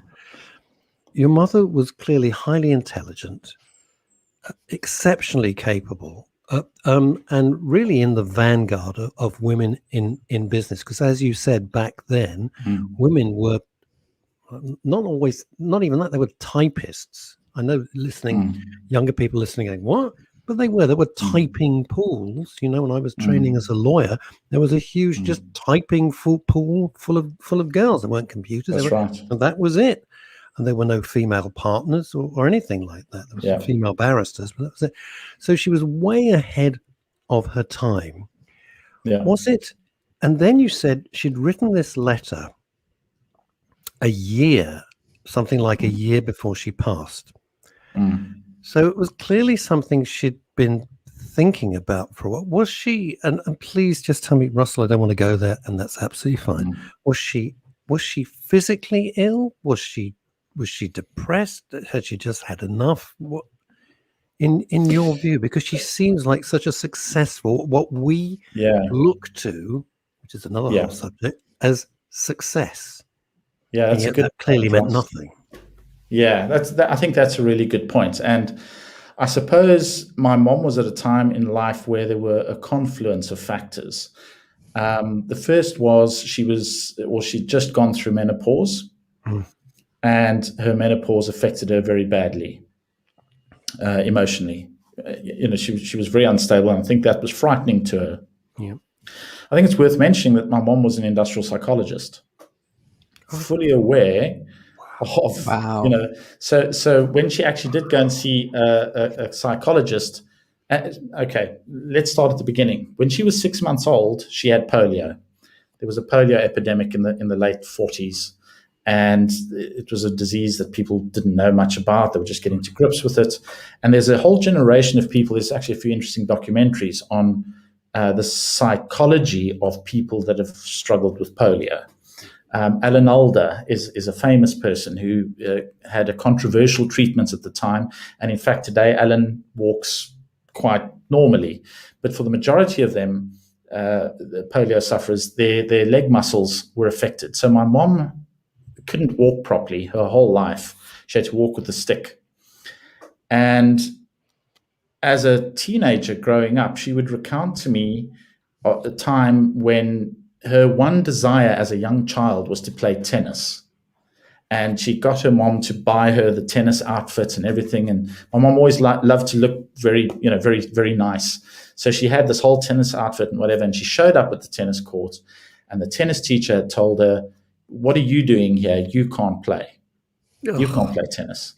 So the fact that so many years later, as a successful business executive and author and everything, she still remembers that painful event, says to me there was a deep-seated psychological issue around her polio. But here's the interesting thing. She didn't let that hold her back. What she said to me was she learned she needs to invent games that will draw the other children to her, because she can't run around with them on the playground. So she spent her time from childhood working the system so that people would come to her. I've had meetings with people that have met my mother several times and never knew that she walked with difficulty, because that was not what drew their attention. What drew their attention was her mind, was her intellect, and they would engage with her on that level. Do you know, Peter, sorry, jump in. Peter, let me jump in for one second. Forgive me. Yeah. When people always harp on about the good old days and everything's terrible now, the golden era, just think of the advancement from your mother being so brutally and viciously rejected on that tennis court to the fact that last week we had the Paralympics. Yeah, exactly. Think about exactly, that. Russ.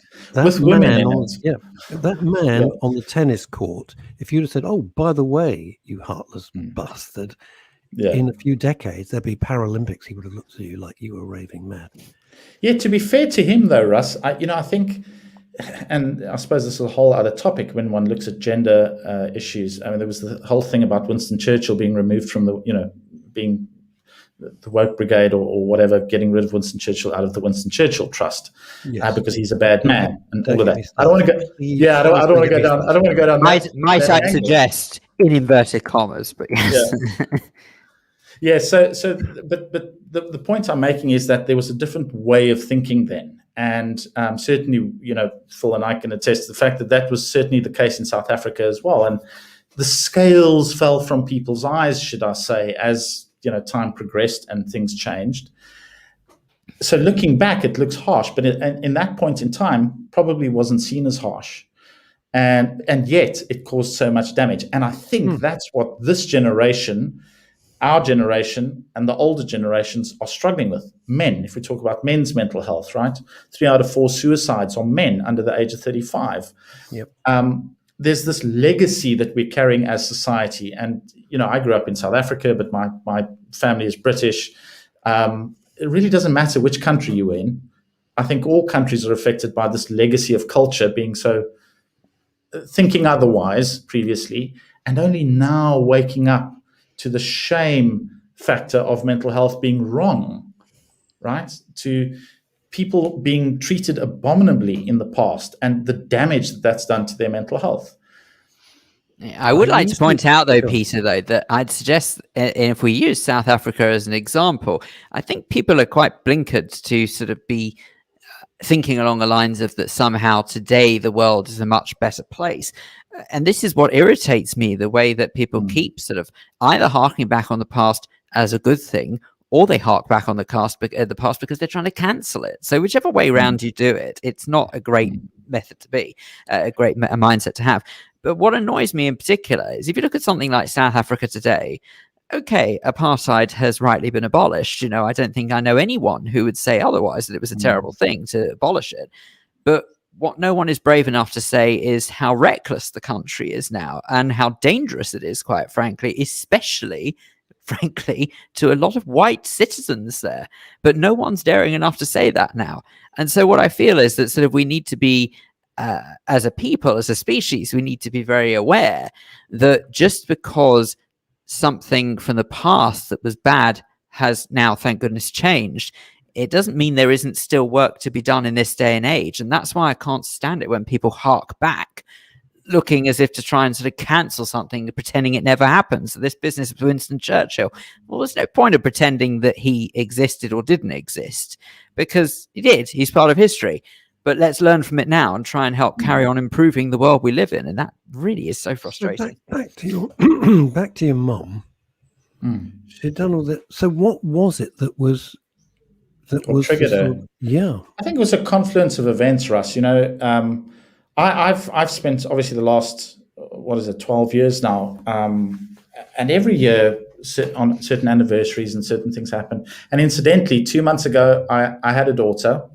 Congratulations. Thank you very much, young Catherine. And the registry office is so busy and so full because of COVID that the only date they could give us to register her birth is on my mom's birthday. Oh, wow. Wow. How's that for coincidence? Yeah. So her grandmother's looking out for her from someplace, somewhere. That's beautiful. But isn't that amazing? Beautiful, really? Isn't that beautiful? It is Even beautiful. And I can name great. I can name so many coincidences that have happened. I lost my brother in a motor accident in 2005. And so many coincidences that have happened after their passing that, I grew up in a very religious family. My grandfather was a pastor and so on. And I suppose after all this death, I've really questioned my own faith, I suppose. But yeah, however, I don't want to go down the religion path, but however you view it, some of these coincidences are just a little bit weird, right? But anyway, come to answer your question, Russ. Yeah, I was going to ask you this, because we spoke for ages before this, and you're being terrific today. And I was going to say, where did you get your strength from? Because I didn't know about your brother, I knew about your mum, but that's like a double whammy, and a lot of people would have caved in You haven't. Well, so let me answer the first question about my mom, and then I'll come to this question, Russ. I think with my mom, it was the effects of polio on her psyche from a young age, which none of us could understand. Not my father, not her parents, not her children, not her nieces and brother and so on, sister. I think only she. It was at such a deep level that only she could understand it, and she carried that with her to the end of her life. Then my parents went through a terribly acrimonious divorce for 5 years. And I'm not going to go into too much detail on that because my father and I don't have the greatest of relationships, and I will, for his sake, not go down that road. Absolutely fair enough. But if we say we take the divorce, we take the polio, and then my brother's death in a motor accident a week before his 22nd birthday, when he was living with my mother at the time. I think that was it for her. She'd had enough. I hate to say this, that makes sense. It does. And isn't that the terrible thing to say? That makes sense. Because Peter, I've got to tell you, if something happened to one of my kids, I'm not sure how I would carry on. Well, that's what I've said as well. If something was to happen to my little girl, even to my wife, I'm not sure how I would carry on. It would be the final line in the sand.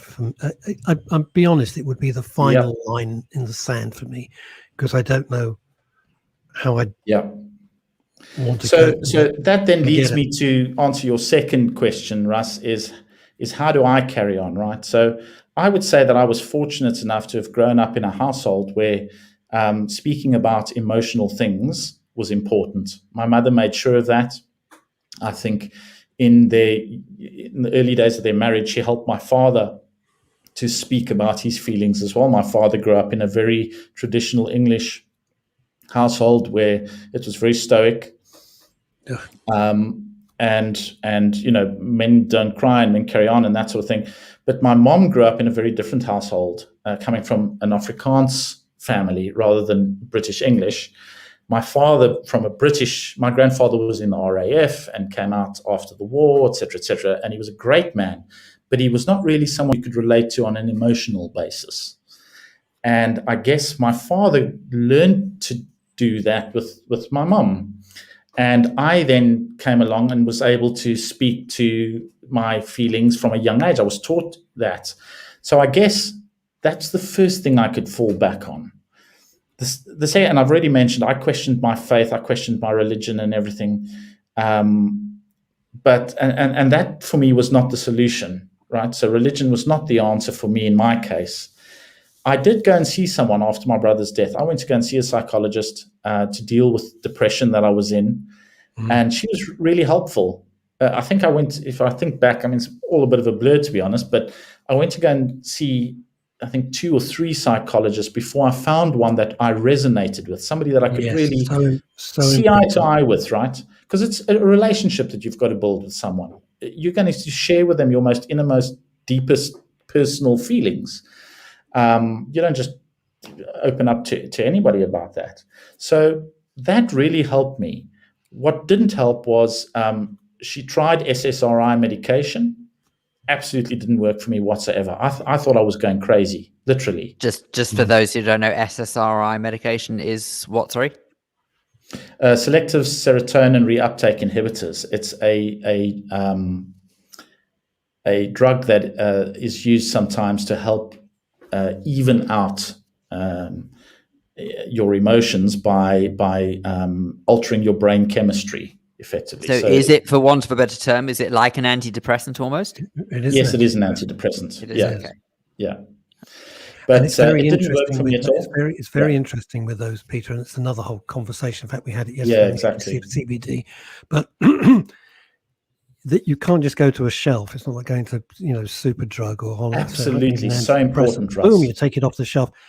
Some of them will really help you. Some of them will screw you up. You got to balance it. You will find the right one eventually. Takes time. I felt, so for me personally, I needed to deal with my pain. I'm the kind of individual who panics after an event. So I deal with the event first, and then I sit down and I process and I kind of hyperventilate. It was the same with the birth of my daughter, which was quite traumatic. in the final hours. My wife had to go through emergency surgery and so forth, and I was dead calm, handled everything, dealt with everybody, that sort of thing. But it was the next day. I was at home. My wife and daughter were in the maternity ward being monitored. It was only the next morning that I really started having heart palpitations, and freaking out as I was going through, processing through. So that's me. That's my makeup, and that's my tool. That's what works for me. The other thing I realized is my pain is part of me. So the loss of my brother, the loss of my mother, that's part of my journey. Life is not just a bowl of roses, right? We don't learn, and this is really the sad thing, we don't learn except through adversity and challenge. We don't learn when things are going well. We don't grow, unfortunately. And it was through the pain that, and through the help of the psychologist, I'll add, who really was a mirror, was bouncing back to me the things I was saying and reflecting on things. So she did not tell me what to do, or, she was simply there as a sounding board for me to speak out and to vocalize and process through my feelings. When I was strong enough to stand on my own 2 feet to handle that processing, I didn't need her anymore. When you were reliving everything, what was the feeling of that? What was the sensation going you through, or what were the emotions? Because often people feel pain. Often people say that it's quite cathartic and quite really. What was it for you? Well, Phil, the epitome for me was the day of my brother's funeral when we had to bury him. I suppose one always expects that you'd lose your pet. You don't think about it, and you don't think practically what does that mean. You just assume, I'm younger than my parents, I'm going to lose them before I go, kind of thing. Sure, that's the but you're never prepared. Natural order of things, but you're never prepared to lose your younger brother. And it was so sudden as well. It was not like he had an illness. He had such a personality, but definitely burning the candle from both ends. But a real character, and like that, in a blink of an eye, he's gone.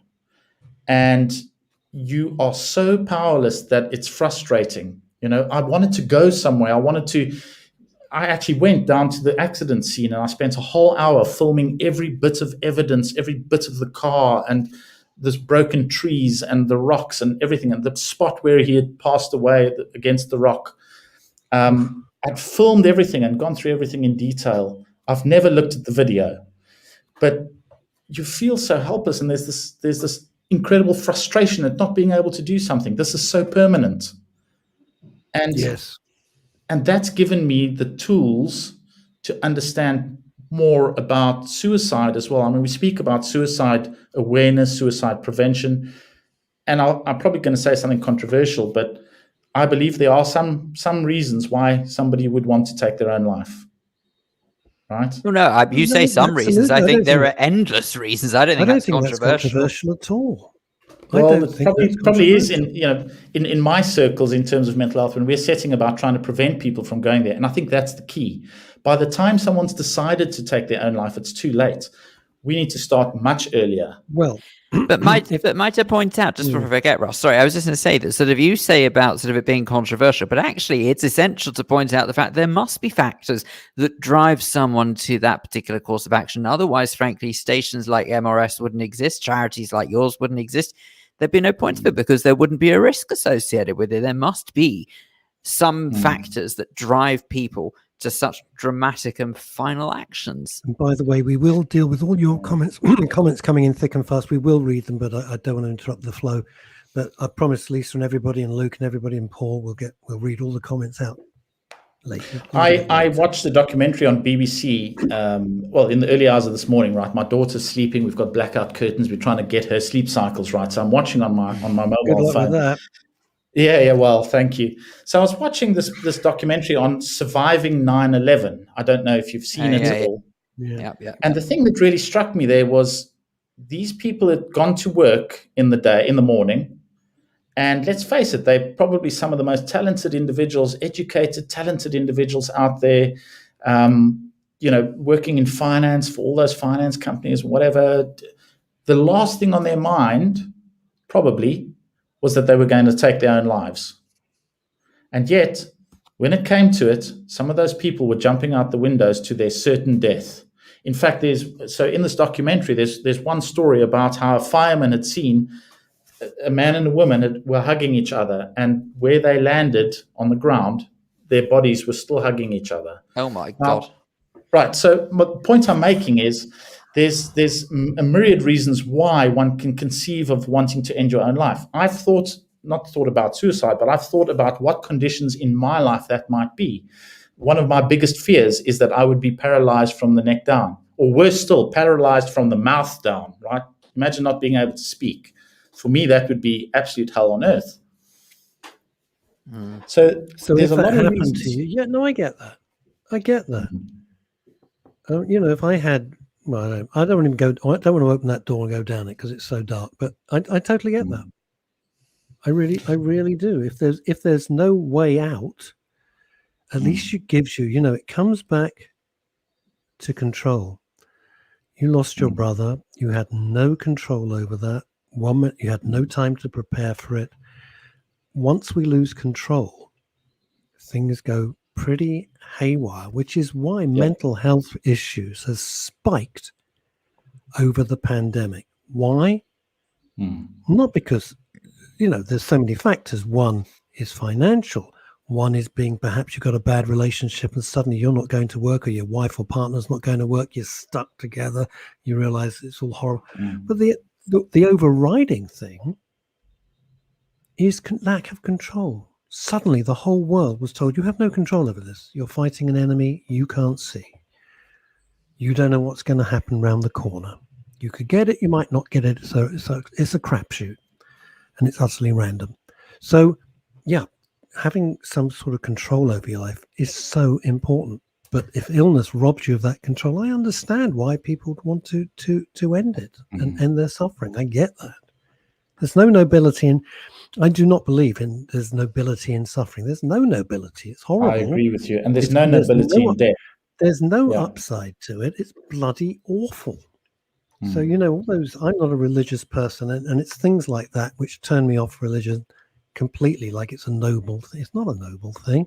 It's horrible. But the thing is, Russ, we need to bring those that have a very strong religious view, we need to bring them into the argument, and we need to bring them up to speed, right? Because I like I said, I grew up in a very Christian family, and obviously for Christians, suicide is a sin. Yes.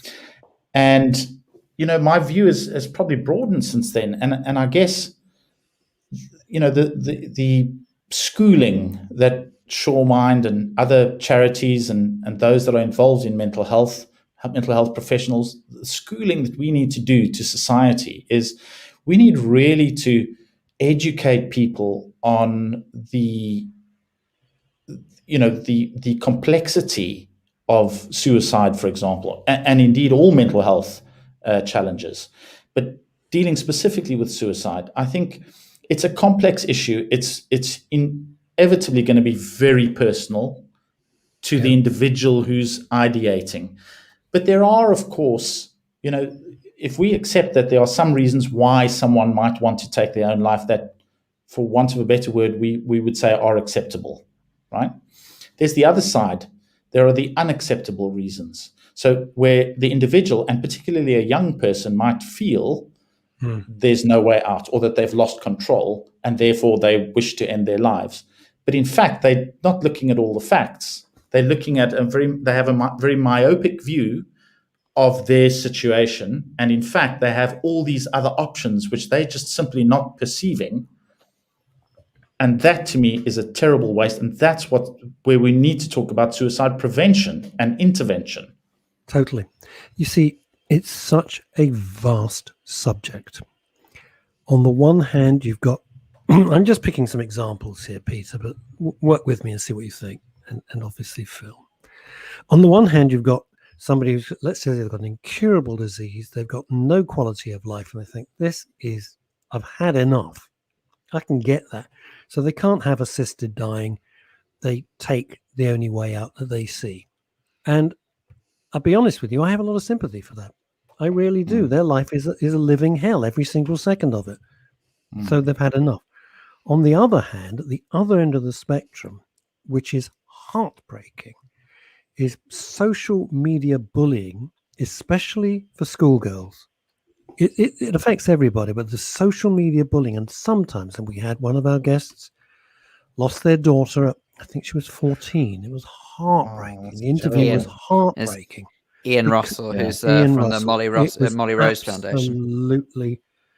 You wanted to sit on a sofa and bawl your eyes out because bullying from these nasty little jerks at school cause people, and that is far more common. This is, and we talk about this a lot.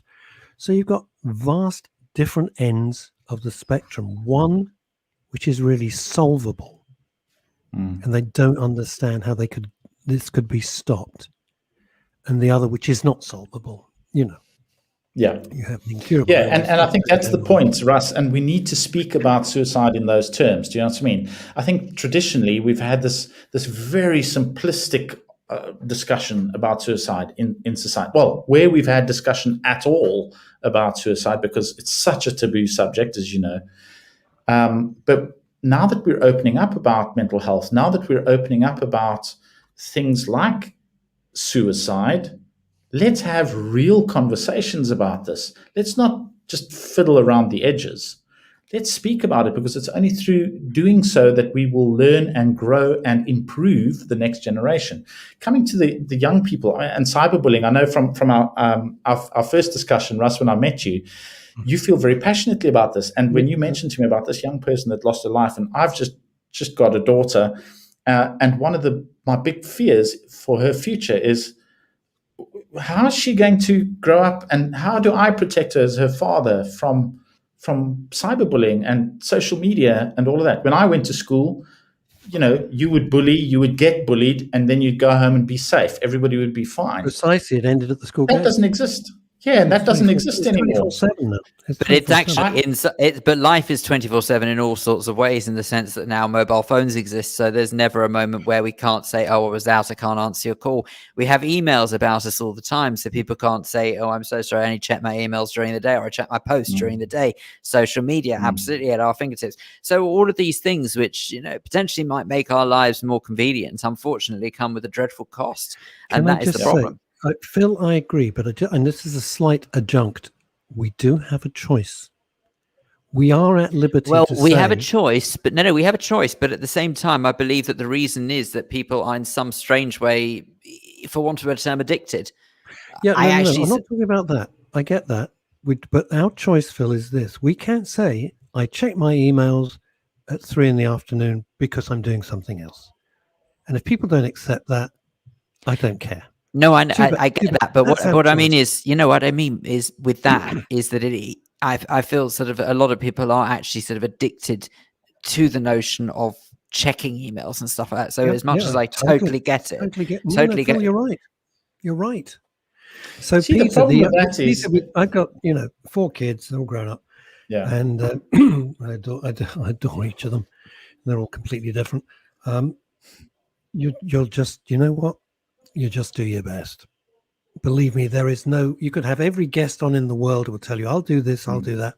All you can ever do as a parent, you could read 8,000 books, and believe me, there's probably 50,000 books. Just do your best. And the key, common sense. Just common sense. That's it. But coming to cyberbullying,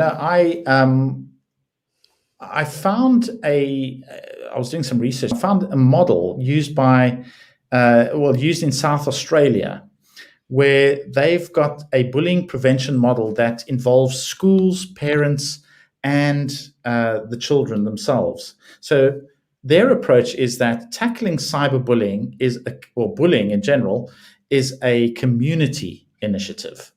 It cannot just be the parents. It cannot just be the school. It cannot just be the children on their own and hoping that they won't do it, or through education or whatever the case may be. It takes the whole community's impact and drive cohesively to tackle bullying. And it's a great model. I do encourage your viewers to go and look at it. It's the South Australian bullying prevention model. And really they say that... I beg your pardon? I said we need to get them on the show. They sound Yeah, I very agree. interesting. I agree. If we could reach Yeah, out I mean, to them.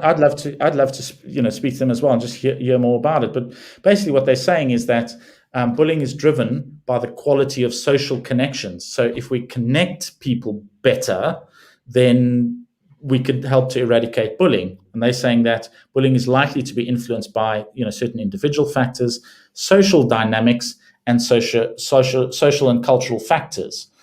And they address it through some people are just horrible.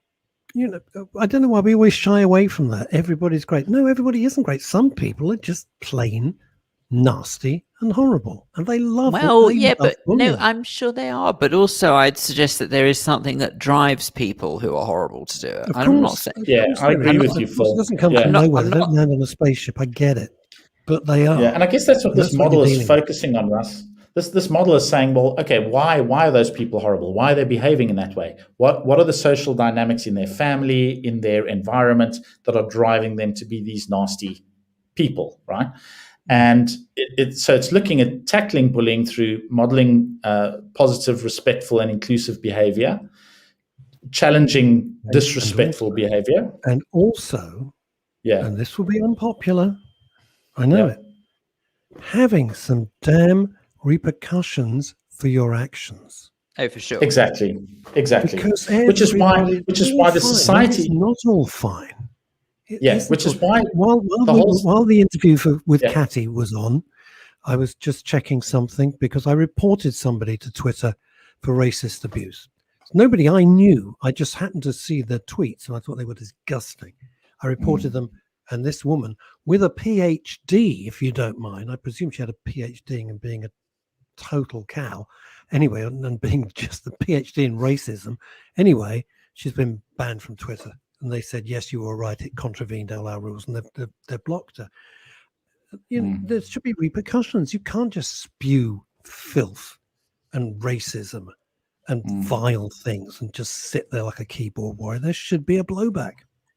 Yeah, but that's the problem. But it's the same with anything in life. If there's a lack of consequences, then unfortunately, what we get away with, we carry on with more. Thank you, Phil. You've summed it up beautifully. There are no consequences for people's actions. Do what you like. But what's interesting is if you go out into the street and you start shouting and racist abuse or insults or vandalizing. Unless you're Extinction Rebellion, but if you're vandalizing stuff. See, you talk about stress. You talk about stress leading to suicide stuff, etc. You talk about stress. I see that. I get so stressed. And I'm like yelling, where are the police? Where's the consequence? Why are they allowed to do that? You stray into a bus lane for 10 feet. They won't leave you alone until you pay the fine. They come after you like it's the world's worst thing. Here's an interesting analogy, right? So during the COVID lockdown, I was obviously quite interested in what was happening in South Africa. And obviously then you compare to what's happening in Britain. In Britain, the police were giving people fines and then letting them off. In South Africa, the police were actually beating people that were refusing to go back onto their properties. They were actually beating them. I'm not advocating violence. That's not what I'm saying. But the contrasting view on social order was phenomenal to me. And there will be some that say, yes, but this is, everybody has freedom of choice and all that. That's nonsense. We always have to act in the interest of the greater good, right? So the needs of the many outweigh the needs of the few. We can't just be dealing with the marginalized individuals all the time. There's a 3-hour conversation just starting with that sentence.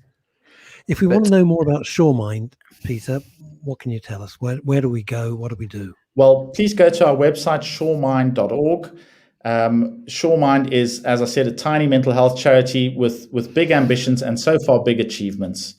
We were the ones who campaigned for children's mental health education to become compulsory in schools. And happily, that was done as of September 2020. And as of September 2021, this school year, all schools are required to teach children about mental health as part of their RSE education curriculum. If you want to know more about the work that we do, we have a Breathe Uni program, which deals with student mental health across 4 university campuses. We have our network of Breathe cafes, which are now expanding after COVID, thank goodness, which are mental health safe zones for people to have real conversations about real issues. Peter, and of course, we have our education program. I'm sorry to jump in. Would you do Phil and I a favor? I'd really want you to come back, because Definitely, from personal experience, the pastoral care at university campuses is disgraceful. I'm sorry, I got emotional. Is absolutely shocking. Shocking. Yeah, I wanted agreed. to sue, and I realized I didn't have the Well, money. I'd love to have a conversation on that, because we were refused a grant.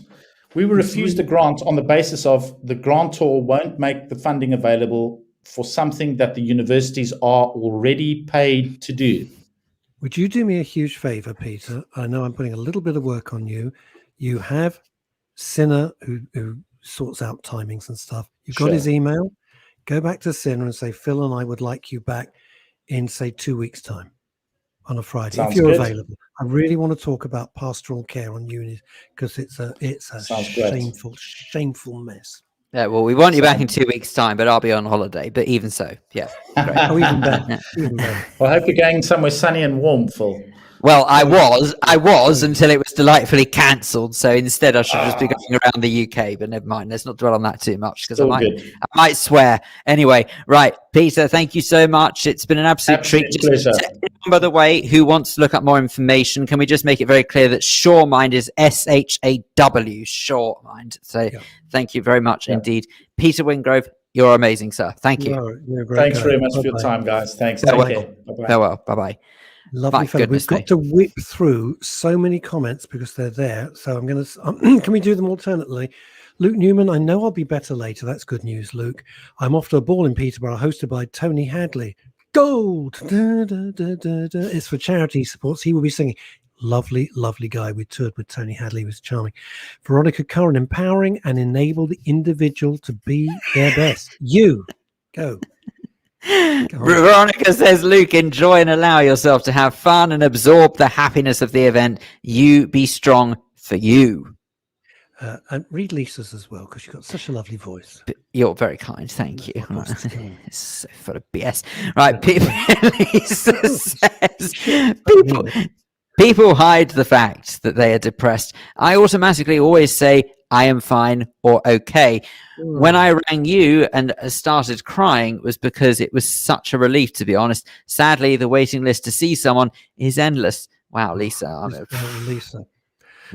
You've written some very heartbreaking stuff in the past. You've sent me messages, and we're there for you, whatever that means. If we can help, we will. Paul Claridge, I think part of the problem we have as a society is that happiness is equated with success. Oh, Paul, you're so right. When in all actuality, success is by no means an indicator of happiness. The most successful person can appear to be happy, when in fact they may be the loneliest, most unhappy person. That's so true.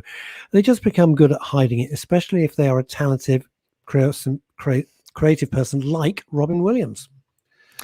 Luke Newman goes on to say his grandmother lost 2 children. My God, his uncle at 39 and then his mum at 54. His grandmother passed away 6 years after his mother, after being less active, maybe due to the hurt of losing her. Wow. Lisa James, we were talking about antidepressants, sertraline. Absolutely. It's so important. You will find the right balance. And you again for Lisa, please, Mr. Dave. Lisa says, my dad, by the way. I see. Right. Okay. Sorry. Her dad died at a young age and held him when he went. She says that she looks after her mum and couldn't cry. She says that I was accused of being cold when I didn't fall apart whilst reading a poem at his funeral. Which then goes on to say, I was on autopilot 6 months later. I was driving and a song came on. I had to pull over as I just broke down. We all deal with grief in different ways. Isn't that the truth? Wow. God damn, Lisa. So she held him when he passed. Wow. It's kind of comforting. I was there with... I don't want to go there. I'm not going to go there. Luke Newman, not controversial at all. A definite factor is to commit suicide, a last resort to a problem. My Silent Emergency and BBC iPlayer is an incredible watch with Ronan Kemp. Brings us back to Tony Hadley, isn't it? All generations. And Veronica Curran agrees with you on that one.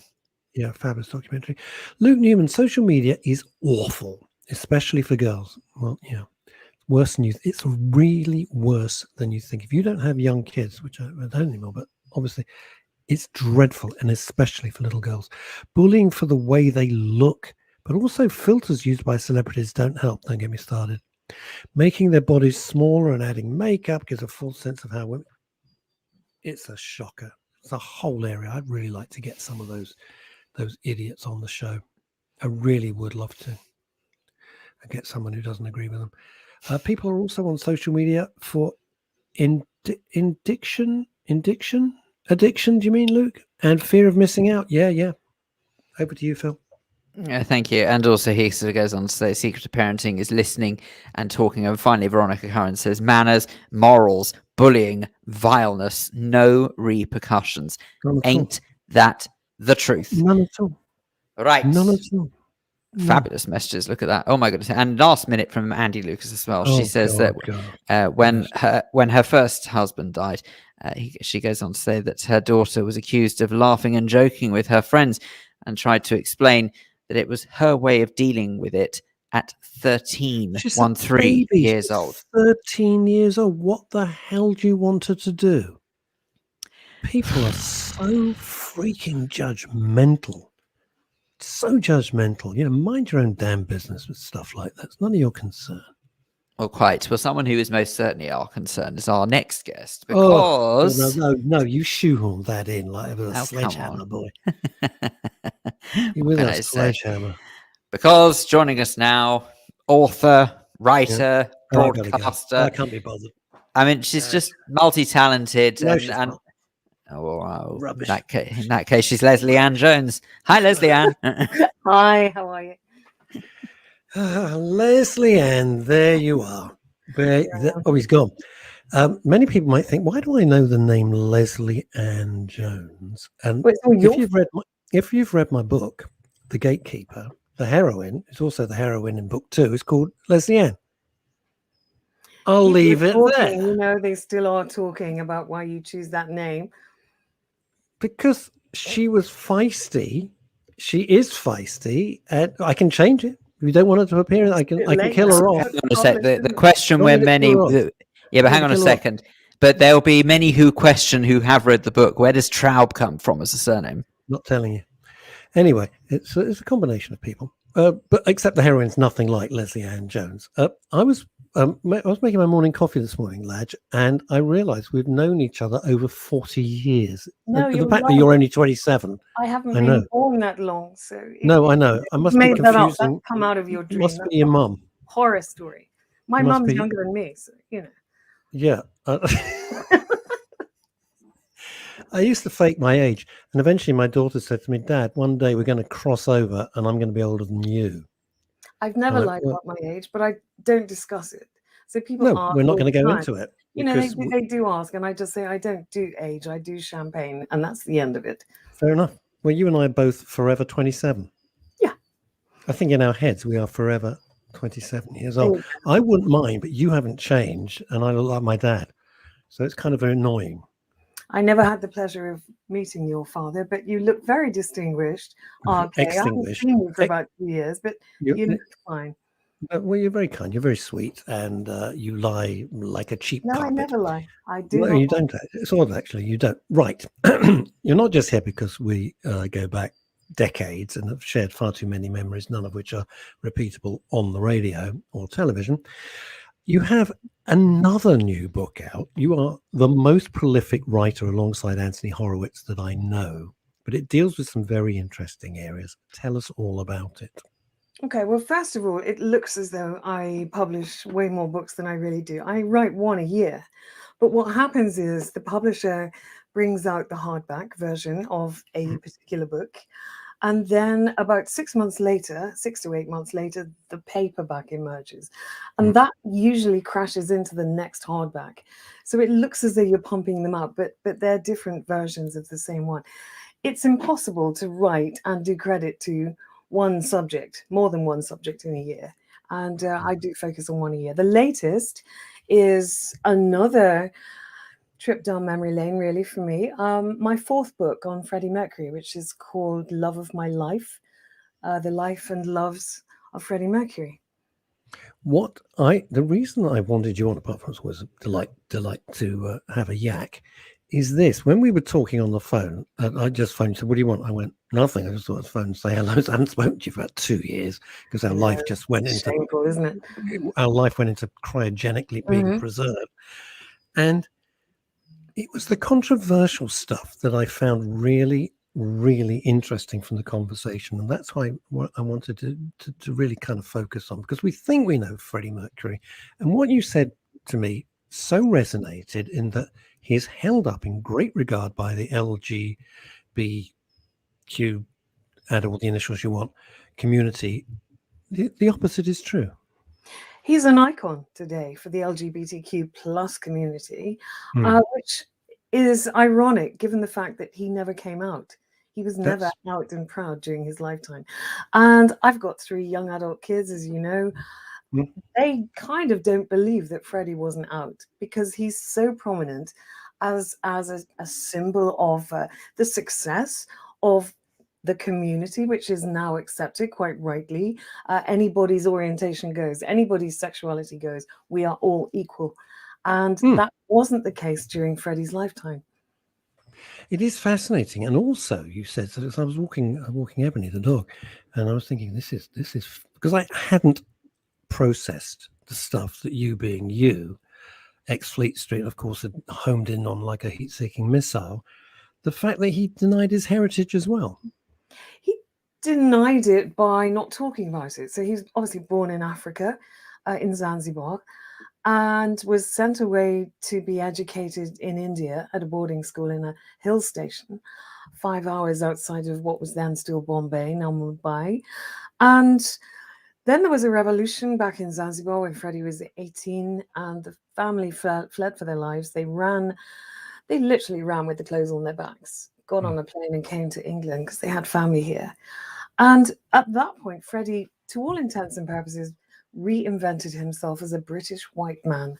And he did not refer back to his colonial past. And he did not talk about his African and Indian roots. And when it came to Live Aid in July 1985, he had the perfect opportunity to stand up and be counted and say, this means so much to me, and I'm performing here today because I'm one of them. I too am an African. But he didn't. And in latter years, they tried to claim him as an Asian pop star, the first Asian rock star. But he never said that himself. He wasn't born in Asia anyway. Yes, his family were Zoroastrian Parsis.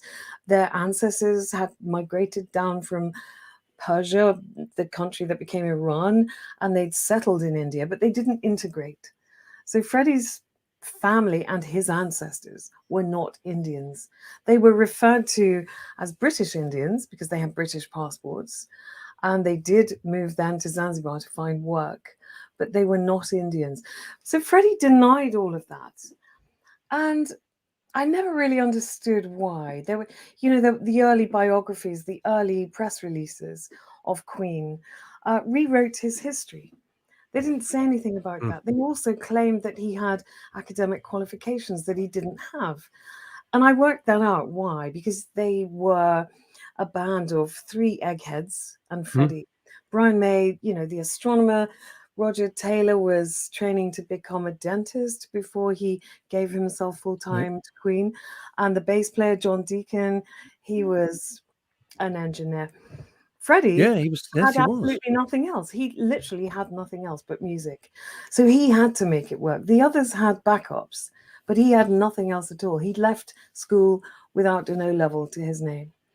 So I suppose they had to lie about it a bit. But imagine trying to get away with that today with all the social media. He would be ridiculed on Twitter, on Facebook, on everywhere for trying to pretend that he was something other than he was. We know he was a great pretender, but he wouldn't get away with that.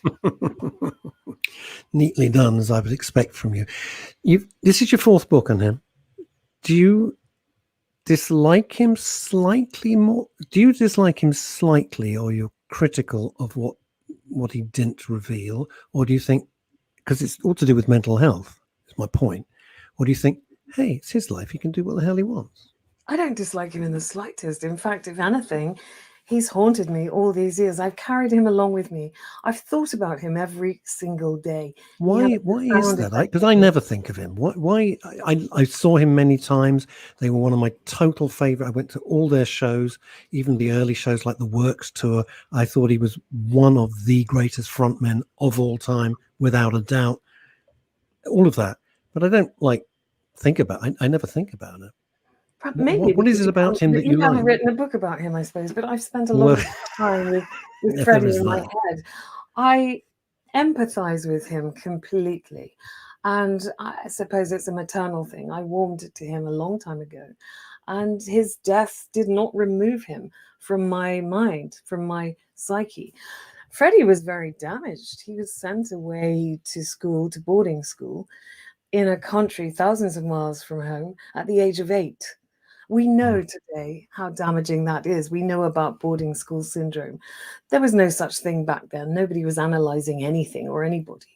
And it was considered the right thing to do, send him to a British-style boarding school back in India, and that would help him to become a doctor or a lawyer or some respected profession later on in his life. But the damage that was done, the separation anxiety that was caused, we hear a lot about these kind of people, especially at boarding schools, delving into same-sex relationships and misbehaving and so on. They're not actually looking for sex. They're looking for love. They're looking for affection. They're looking for somebody to connect with. And so you do that. We hear the same thing in prisons. In an all-male prison or all-female prison. People perhaps indulge in same-sex relationships where they wouldn't do on the outside because that's all that's available. And you have to connect with people. We're not islands. We do, as humans, need to have companionship, to have affection, to have love. And sex is a byproduct of that. It's not the most important thing. Very few people spend their lives just going out and having as much sex as possible. They want relationships. And Freddie was no different. You are speaking. I saw what you did there. You are speaking to someone, of course, who was sent away to boarding school at the age of 9. I know. We've talked about it. So yeah, we have. It was interesting, and also everyone says, "Oh, was everybody gay?" I was there 9 years. I came out when I left when I was 18, and there was only 2 guys who got into a relationship. That was it. And the whole time, it just wasn't. It's interesting. It just was not a thing. But maybe you weren't thousands of miles away from home. Maybe you come from a very closed culture where homosexuality was not only frowned upon but was barred. Maybe you had access to your parents. Freddie saw his mum and dad once a year from the age of 8. There were no phone lines laid in those days between India and Zanzibar, so he couldn't phone home. They could only write letters to each other. And during the school holidays, he went back to Bombay to his aunt Shuru and stayed with her. She was the one who encouraged his drawing and his painting and his piano playing, not his own parents. And when you have that wedge driven between a little child and their parents at such a young age, that's never really overcome. It's not the same thing as having an exeat a couple of times a month and going home to your own bedroom and your own toys and records and books and that kind of thing. Freddie was cut off from his family at the age of 8. How is it when you look back at his performances now? He's, let's just put it polite, flamboyant. It wouldn't be a long trip somewhere. He's clearly gay. He obviously only does a lot of stuff and camping around to the camera and all of that. But everyone was surprised when it eventually was revealed after his death. It was like, really? And I'm just thinking how we all just watched this and never joined the dots. But we did. We in the industry knew. We knew that. Yeah, we knew that Freddie was gay. We knew what he was getting up to. Good for him. That's who he was. That's how he identified. I think that most fans who weren't that close to it, who weren't working in the same industry, observed it from afar, thought it was dangerous and outrageous and fantastic. And, the band's called Queen. How funny is that? And you've got 3 of the most macho guys on stage behind him who were out there giving it what for and shagging everything they could lay their hands on. And you had Freddie, this camp frontman, who flirted with everyone, by the way. he didn't just flirt with other men. He flirted with women and dogs and God knows what else. He preferred cats, actually. He did prefer cats. He had about 10 cats in his lifetime. But I think, you know, he was all about the act. And I think most people knew, not that act, the one out on stage. I think most people knew that Freddie had some sort of private life that he didn't want to share. That was private. It was a private life. But the character he brought to the stage was simply that, a character. And it was outrageous for its time. We didn't have anybody else like Freddie in those days. There are lots of them now, aren't there? But they've all sort of taken their lead from him.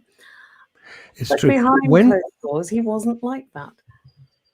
Well, it's so important that when you're off, because you and I over the years have met people, you know, under social circumstances, and they treat us like punters. And I mean, I'm not going to mention any names. I actually once was at a very small dinner, it was like 4 of us, and I said, please, could you just stop? We're just having dinner. You don't have to entertain us. Just chill. I don't think we used the word chill back. It was somebody very well known. And they kept doing like the routines and their acts. And I thought, stop. You don't need to. You know, when you're off, you're off. Otherwise, your life becomes impossible. It does. And I think sometimes there's an addiction to themselves.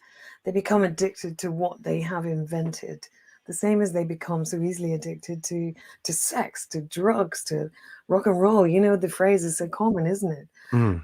They are extreme characters. That is what rock stars are all about. That is what rock and roll is. It's a genre of extremes. And it's very easy to become hooked on that and to become afraid of your true self. Do they forget who their true self is? I think they do sometimes, especially when they're on high levels of drugs, mind-bending, psyche-changing drugs, and they top up their booze levels day after day. They're never really sober from alcohol or any other substances. And yes, of course, it's very easy to lose sight of yourself. And then do they actually like who they are? Or is that was my next question. Yeah. That was my next question, again, to do with mental health, is that they've suddenly been granted all their wishes. The genie has come along. You are incredibly famous. You are incredibly rich. You can have whoever and whatever you want. And somewhere inside is, you know, Fred Bloggs from Sydenham, who's thinking, what the hell's happened to my life here? What happened to Fred Bloggs that, you know, lived up, you know, with his mum and dad above a fruit shop, all that sort of thing. I remember Jill Danda, God bless her, a few years before she was shot dead on her doorstep so tragically. And she was very famous, wasn't she, as a holiday presenter, I think, on TV. And her face was all over the place. She was young and beautiful and very friendly and desirable. And she said to me once in an interview that she was afraid of being found out, that she didn't actually think she was any good. Imposter syndrome. And that came to be known as imposter syndrome. Imposter syndrome is something. It's something we discussed a lot on the show, that you're expecting. And you and I think I've talked about it privately. You expect the tap on the shoulder and like, who the hell makes you think you can write, or who makes you think you're funny? You know, you're expecting that tap because we don't believe in what we can do. It's a fascinating thing. Everybody I know has it. Yeah, we have to believe. You have to come to a point. And this was a major turning point for me when I used to be a journalist. You know, I was a hack. I was running around all over the world, interviewing people, grabbing stories, getting away with it, writing against deadlines. And it was all desperately stressful. And looking back on it, it was an absolutely glorious time. But I know for a fact that when I was there doing it, that it was killing me. And then I start writing books and I take tentative steps into the world of authorship. It was only when I turned around, not even that many years ago, and said to myself, you can do this. You can do this. And you're doing it well. And you should just carry on doing it, because what else are you going to do at this stage in the game? And it was only when I gave myself that stiff talking to and said, right, you know, actually, you have everything that you dreamed of as a child. You have publishers. You have books in bookshops. You are being interviewed on television and radio, and people seek your opinion. Therefore, You are doing it and you can do it. Just get on with it. Did you have to give yourself permission? Yeah, absolutely I did. Yeah.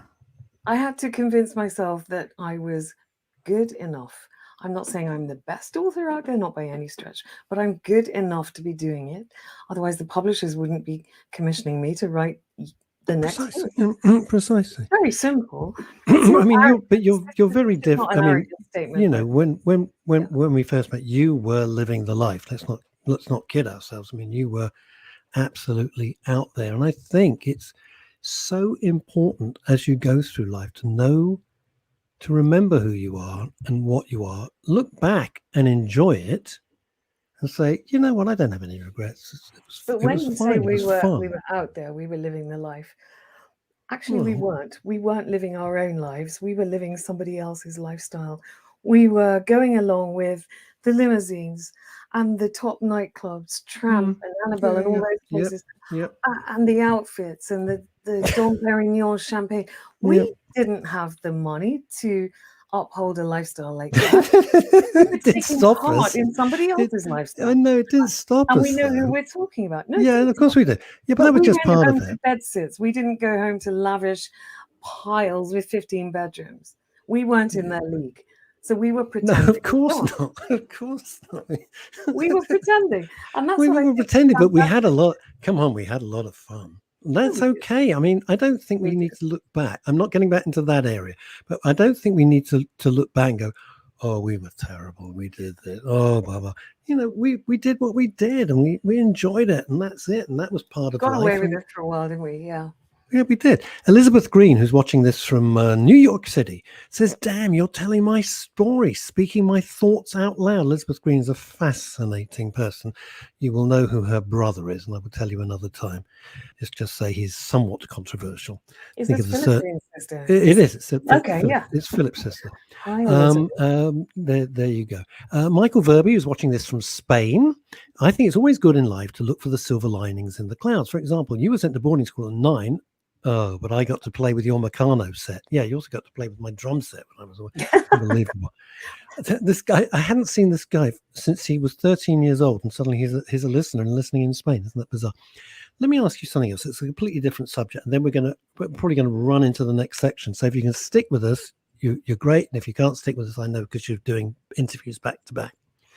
I wrote the other day, and you kindly commented about ABBA and their new. There's a point to this. This isn't a music thing. This is about life and about aging. And ABBA are doing this show called I forgot the hell it's called now. Anyway, and they've got something like 1,000 engineers because they've got the money, for God's sake, and they're recreating them as avatars. So they're going to put on this sensational show, all with new music. Even. That's what they avatars. Yes, that's already. Sadly, that's been quoted. Damn I love it. Don't you just love that? It's genius. Whoever came up with avatars. I was hoping that was you. No, it wasn't. It's a sort of Ladge kind of credit there.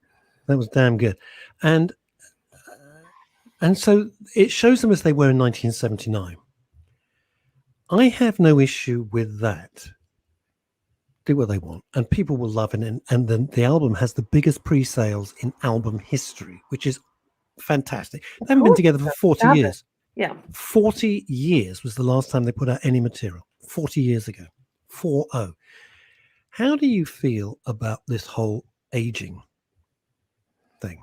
Well, because my point was we cling on to it like it's going to save us, but we're all getting older. We can't. I think everybody misunderstood what they're doing because people do, on social media, people do deliberately misunderstand what you're trying to do. You should hear, by the way, I was so fascinated by your comments earlier about keyboard warriors and so on, because I receive a huge amount of abuse on Twitter and Facebook and so on. Yeah, why? Mostly from people who haven't even read the book. And on the day the book was published, they couldn't possibly have read it because it only came out that morning, and already they were on my case being vicious. All you got to do is block them. Don't. Yeah, well, precisely so. Does it get right? Let's go into that for 1 second because it's a huge theme on here. Okay. Does it affect you? No, I don't allow it to. How do you get the strength, and how do you build that armor? Because we need to know. Seriously. Okay. So anyone who hasn't met me, and has had no interaction with me, has no idea who I am, no idea about my life, my children, my family, what makes me tick. Yeah. All they know about me is that I write books about subjects that they might be interested in or even obsessed with. And Queen do seem to attract a lot of obsessive fans. And if they are dissing my work without having read it, then their opinion doesn't matter to me. So if they're abusive, I just block them. Sometimes somebody will ask a sensible question and they seem reasonable, and I'll give them an answer and they'll thank me for answering. But I will not interact with people who abuse me. Why should I do that? I'm telling my children all the time, don't get into it. Walk away. It's not worth the argument. It's not worth it. That's what I say to my friends. My friends, I got into it. I said, why do you engage with these idiots? Ever there's pain. It's pointless. I think if we do to some extent put our heads above the parapet by being quasi-public figures. We're not famous, we're not celebrities, but we do something that is out there. It's put out there into the public, and people will then maybe have an opinion and they want to share that with you.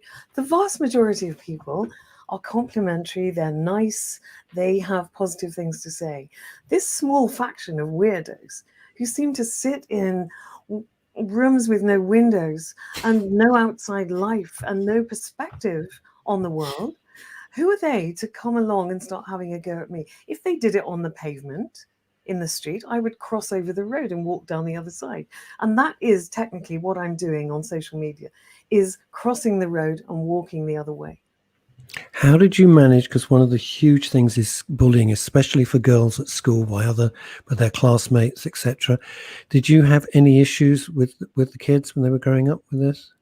No, I was fortunate to be able to educate my children privately, and they went to schools that dealt swiftly with that kind of thing. I do realize that it's a huge problem for people in state schools where there is a broader cross section of life, if you like, and you are always going to get people who don't like somebody because they've got more than them, or because their dad does a certain job, or because they wear strange glasses. I had all that. I had Joe 90 glasses when I was at school. I went to a state grammar school, and I was always being picked on because I looked weird and because I couldn't see properly, and I had these big black frame glasses, and I was Joe 90. I suppose I didn't care because I had 2 friends at school, and actually 1 or 2 is all you need. You don't need to be the most popular kid in the class. You just have to cleave to your close friends and block out the noise. And I just absolutely. Here's a comment coming in from Edinburgh. Leslie Ann, it's vile. So lovely that you treat it that way. Opinions are allowed, but vile abusers have no right to interaction. Good on you. And speaking of vile abuser, hello. Speaking of vile abusers, Phil's back. That's not nice. It is not nice. No, but if I was nice to Phil, everyone would be going, "What's up? He's not well." Or Phil's got. Nice. Why would you be mean to him? Well, it's I don't know, Chantal. Why would he be mean to me? You answer that. I think it's probably because you're 30 years younger and better looking. Shut up, Chantal. No one's asking you. That's what it is. Are you in Newark, Are you in New Jersey today? No, I'm in Nottinghamshire. It says Newark. Ah, well, there was a Newark before Newark, New Jersey. Okay. Yeah, most places are named after British places, aren't they? So, yeah. It's like true, actually. New York, for example. Have you 2 ever met? Have your paths New England? I'm not sure that we have met. I know who Leslie Ann is, clearly. But I'm sure we've got mutual friends because I know your a lot of face is familiar, though. I feel like I've met you. You look. It was Crime Watch. That's what. Yeah. Have you seen this? Have you seen this woman? Club, probably. Yeah. It could have been. You know what it was? Groucho. I bet you. You're probably sitting next to each other. You 2 are probably sitting next to each other. Now, for those, you wouldn't know, but Chantal, ex-head of BAFTA Los Angeles. Oh, yes. OBE. Oh, yes. Come on. Bring it on. Anyway, we go back as well many, many years. And every week in her ridiculously busy schedule, Chantal comes on at 1:30 on a Friday and discusses things that she would recommend on TV.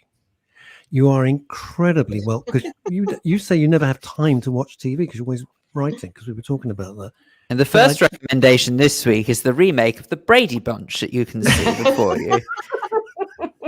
Yeah, here we are. We're all in it. Before we get on to Chantel, I want you to plug your book, because otherwise you'll be cross with me and I'll get a phone call and then I'll be sitting under the duvet. I would not. Do you want to see it? I can. Yes, of course we want to see it. Oh, well, there you go. We can get it. Oh, where is it? Oh, there it is. Were you a big Freddie Mercury fan, Chantel? Here we are. Can oh, wow. There is oh, that is cool. Very Love good. of my life. I'm very pleased with that cover, actually, because I like the duality. The picture kind of shows Freddie half in shade. It's implying that only half of him was out there for us to think about and dissect, and the other half is completely him being Private Freddie. Do you know what? It's almost like you're a writer. He had a private life. Yeah. It's almost like you are a writer to come up with that. I would have just said, "Oh, it's a nice picture."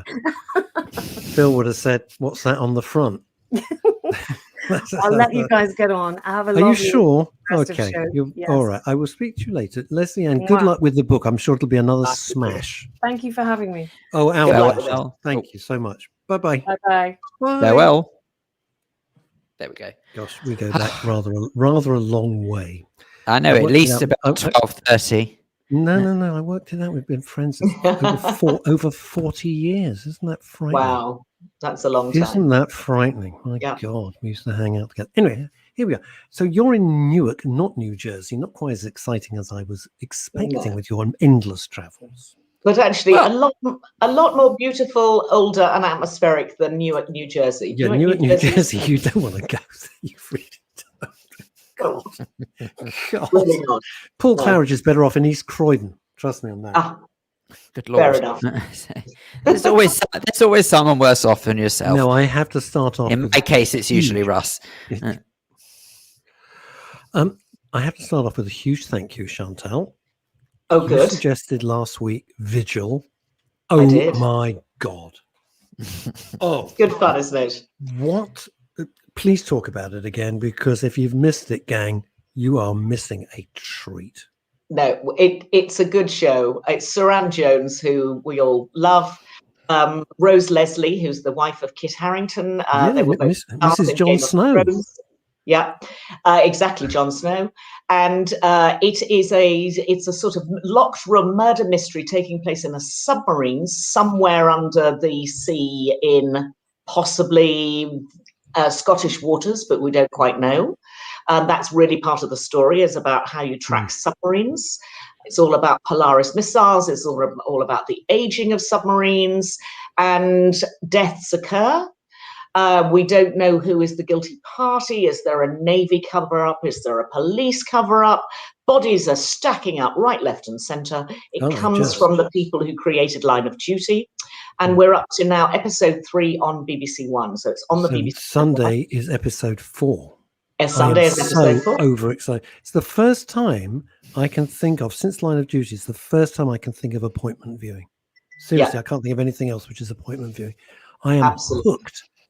Thanks to you, because I wouldn't have even heard of it. And it's got Sean Evans, who plays Endeavour. Indeed, who you reminded me or mentioned was a partner of Saran Jones at one stage, which actually I haven't really. Is someone crying out to play Heidi Eye or something like that? What's going on there? I'm afraid it's my phone. Isn't that bad of me? I thought it was Christmas. I thought somebody was about to say, "Clean up in aisle 3, please. Clean up in aisle 3, please." I thought someone was going to turn around and say something like "Good morning, campers" or something like that. No, it was actually the deviser of Through the Keyhole, if you must know, who is a colleague of mine, because I still look after that wonderful old name. Hang on, Chantel. I'm just picking that name up. Just picking that one up. Oh, that's what I love about Chantel. It's not like, oh, it's the same. My dry cleaning is ready. No, it's the deviser of Through the Keyhole. No, well, that's one of my day jobs. So I've got a few day jobs, and Through the Keyhole is still one of my day jobs. Wow. Sorry to interrupt, and I haven't asked. And you very kindly invited us to a lovely event. We couldn't go. Did it go well? It was wonderful. I was lucky enough to chair something called the Hurlingham Club Arts Festival, the very first arts festival at a club in West London that I've been a member of for about 25 years. And they just wanted to support the arts. They wanted to support theatre. They wanted to support theatre workers and actors. So it was a bit of a charity fundraiser, and we did 30 events over 5 days. The highlight of which probably for me was Giles Brandreth doing a 2-hour one-man show with Jeffrey Archer in the front row. Get out. Which was brilliant. Giles Brandreth, he's got a new book out, which I haven't yet read. I'm going to plug it on his behalf just because I heard 2 hours of the most fantastic material. He is brilliantly funny. People may remember he used to be a presenter on TVAM, which is the morning station from ITV about 30 years ago. He then became an MP for Chester for the Tory party, and then went on to do various other things in the media. I worked with him on Countdown many years ago when there was always a sort of clever dick in the corner, and he would come on. And as I introduced him last week as 5 from the top and 9 from the bottom, please welcome Giles Brandreth. But he was utterly brilliant, and it was tremendous. So one of the highlights. I have one of the highlights of my career, if you don't mind, might I suggest, is when I met Giles Brandreth, and he said, "My word," he said, "you are quite a snappy dresser, aren't you?" For Giles Brandreth, mind you, having said that, we've seen some of those jumpers, so I'm not sure how I feel. But for Giles Brandreth to compliment me on how I dress was a highlight of my career. I was made up. I've never met him. We have a Twitter thing, and he seems so charming and so utterly and delightfully down to earth. You know, he is. He is. 100% he is. Yeah. What you see is what you get with Giles. And some people now know him for the first time through Celebrity Gogglebox, where he sits on his sofa with Maureen Lipman, or indeed with Sheila Hancock. Yeah. And I don't think she's doing it anymore, but he now does it with Maureen Lipman. And the two of them are hilariously funny together. And, that's a whole new audience for him, and people who don't remember TVAM, let alone his appearances on other things that were MP. He's great fun. Anyway, I'm glad it went well. So that's Thank Vigil. you for asking. Not at all. Thank you for having invited me, and I'm sorry I couldn't attend. So that's Vigil. It's BBC One. You can binge watch. I guarantee if you start watching episode 1, you will sit there, even if you need the loo, right the way through 3 episodes. It is that good. Yeah, definitely worth watching. It's a locked room mystery. It's a conspiracy mystery. It's a murder mystery, and you have I still have no idea what the hell is going on there. No, none at all. No. It's a bit like this show, really. Yeah, it's a mystery how we ever made it. That's our mystery. Yeah. Our mystery is how we got out the locked room. Indeed. We didn't. That's why we broadcast from our respective locations. You're right. Exactly. We're all still in lockup somewhere or other. No, I need to ask you a question, please. It's another thing, because you recommend, we talked about it last week. I have been desperately trying to find it, and I blooming well can't. It's the Annika Stranded series that you explained was set from Norway. It's been reset, and it's on Alibi. With Nicola Walker, who is like my favorite. Correct. I can't find it anywhere. I don't have. I've been searching. Alibi is part of UK TV.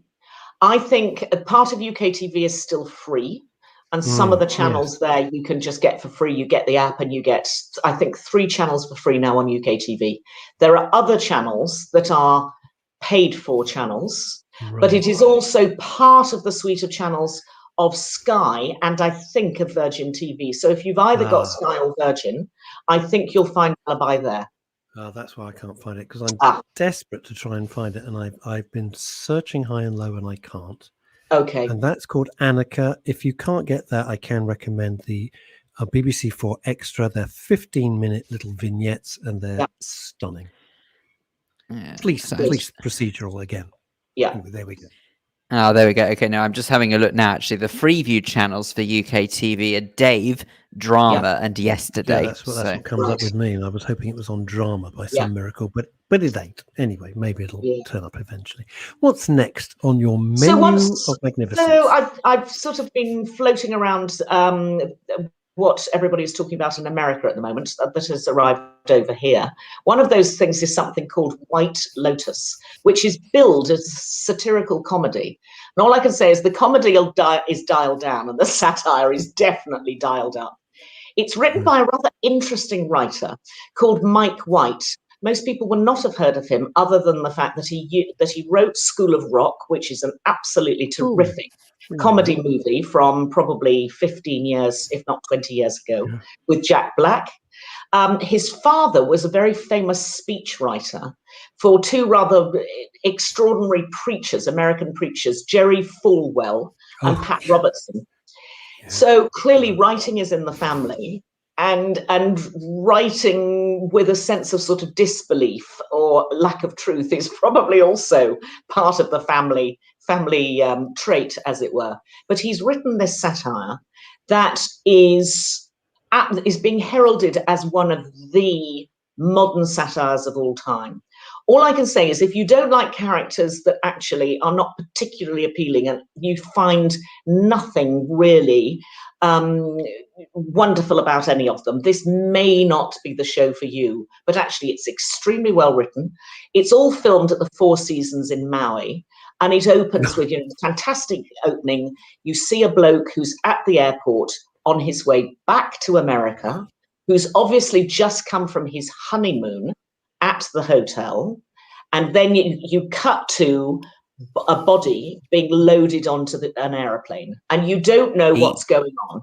So it's a really good opening. Then you wind back 2 weeks to all the guests arriving at the White Lotus, which is a hotel in Hawaii, and all of these different characters arrive, greeted by the host, the manager of the hotel, who is clearly a flawed character. And all the people arriving are all flawed in some way.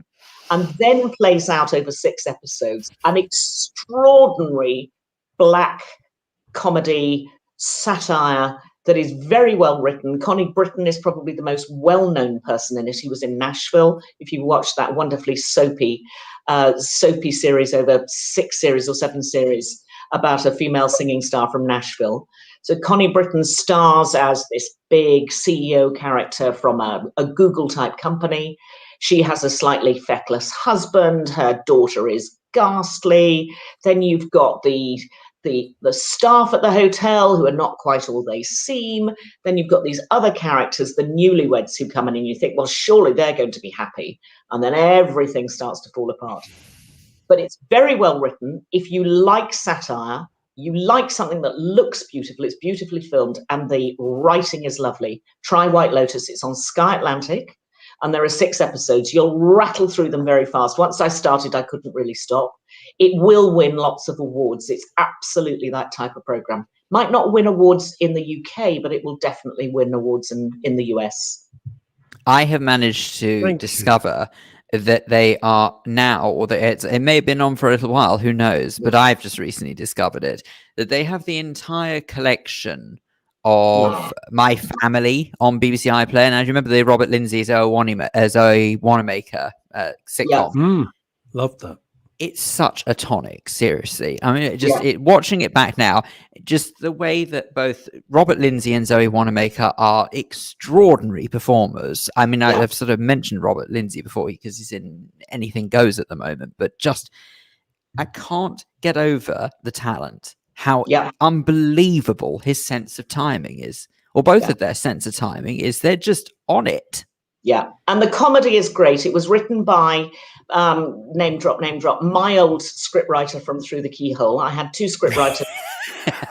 Everything links Through the Keyhole. I didn't realise. My life revolves around the fulcrum of Through the Keyhole. Brian Levison and Paul Minette were the writers of My Family, and they wrote it very successfully, I think, for 10 or 12 years. Brilliant comedy writers. They wrote Booze Cruise for ITV. They really were the best, but they were my gag writers on Through the Keyhole for many years. And I love them both dearly. It's beautifully well written. It's very well observed. And Zoe and Richard were just terrific. And then their son did well because he became a policeman and went out to paradise. Descent honorary. Indeed, yes.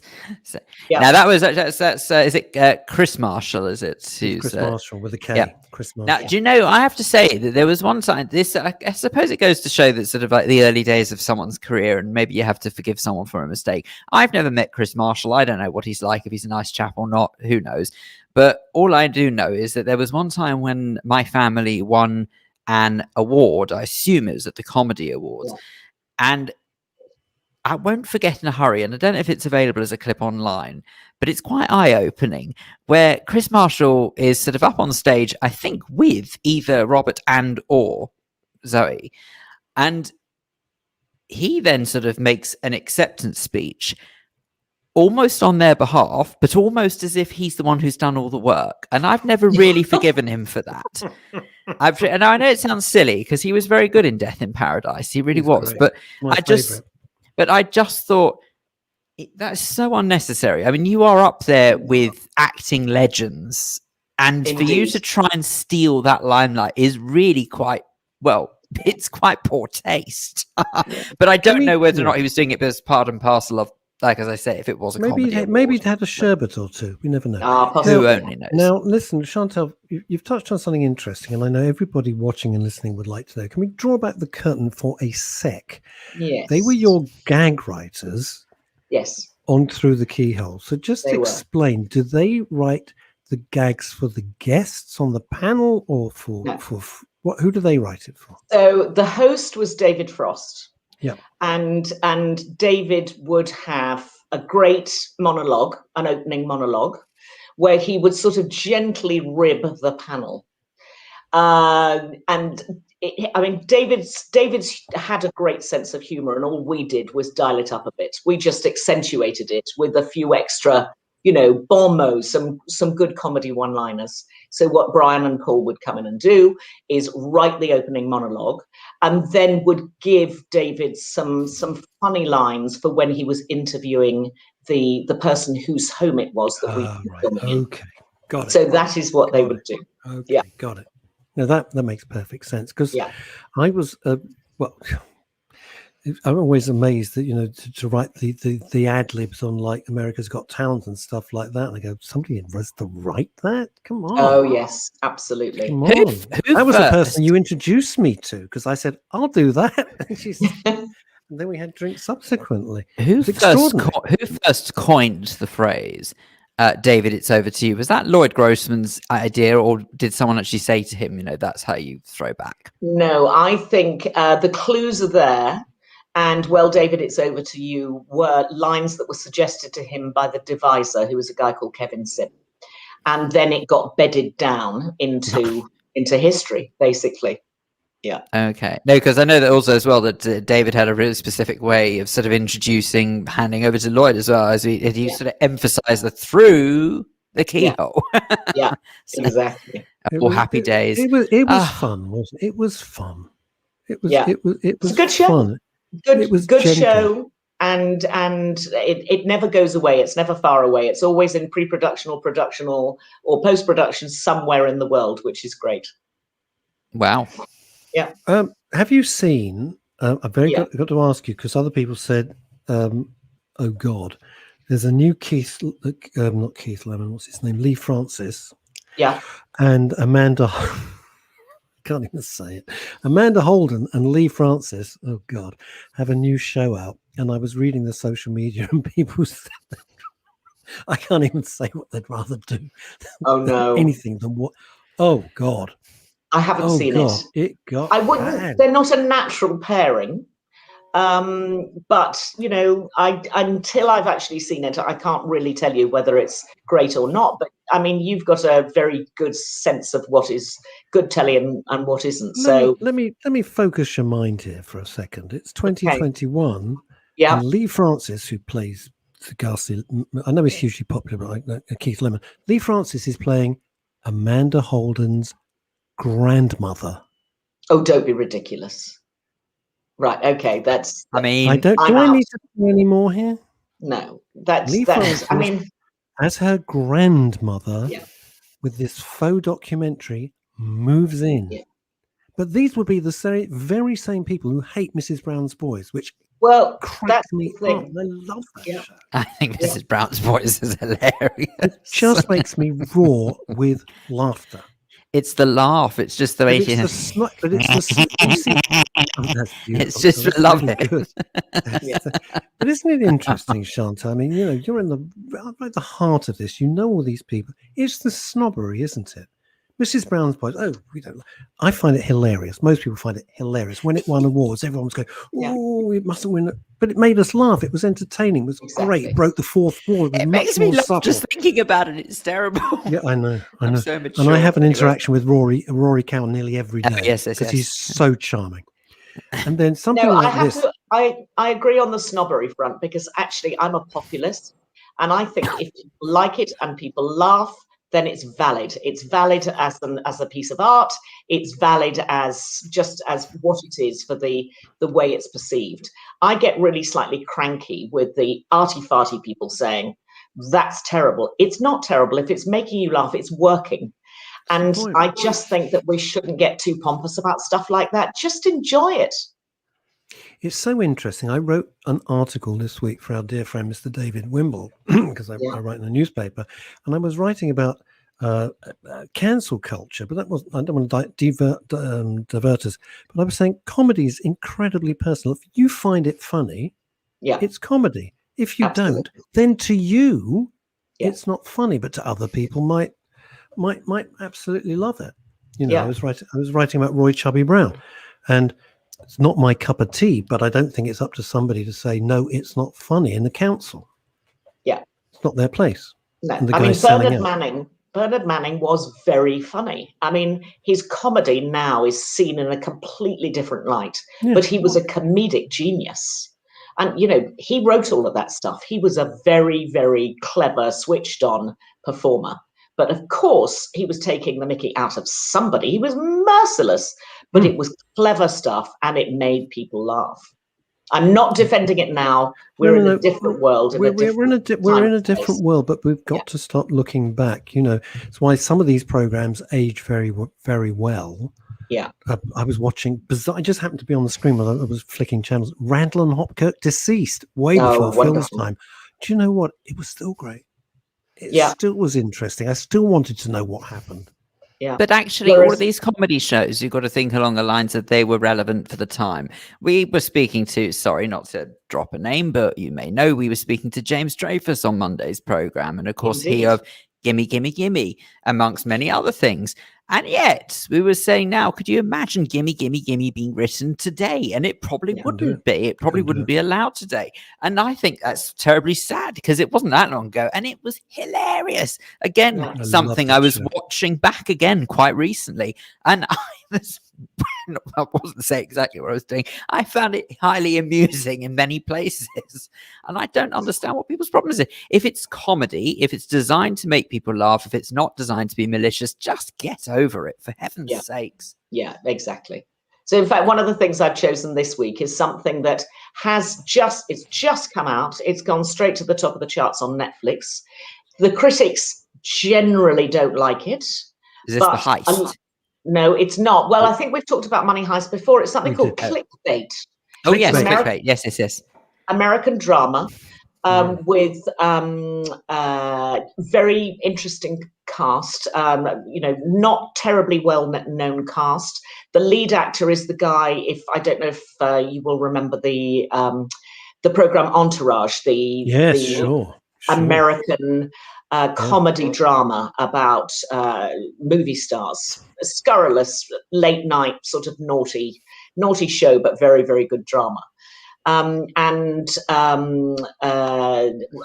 to think of his name, is Adrian Grenier. Adrian Grenier is the lead in it. He was the lead in Entourage. Anyway, the critics haven't loved it. One or two critics have really liked it and said, don't be so po-faced. This actually is an above average sort of murder mystery. The premise is great in that the first thing you basically see is you see this great sort of sports coach in a high school, and you think, oh, he looks like a nice character, and the characters around him like him and all the rest of it, and he's a happy family man. cut to somebody saying to him, have you seen what's doing the rounds on social media? And then he disappears. The next thing that you see is his sister being shown some social media of the brother who had disappeared a few hours earlier, where he is in a hostage situation saying, if 5 million people click on this video, I am going to die. And so, Chantal, I'm so sorry. That's where we have to leave it. But where was that? You said that was on Netflix. That's the clickbait on Netflix. Clickbait on Netflix. Chantal, thank you so much. God, you can't leave me hanging. Thank you so much. It's worth watching. Sorry, but thank you so much as ever for all your work, your effort. It's tireless, and we love you for it. Thank you very much. Thank you so much. Have a great weekend. Speak soon. Bye. There we go. My goodness me. Now we'll never know.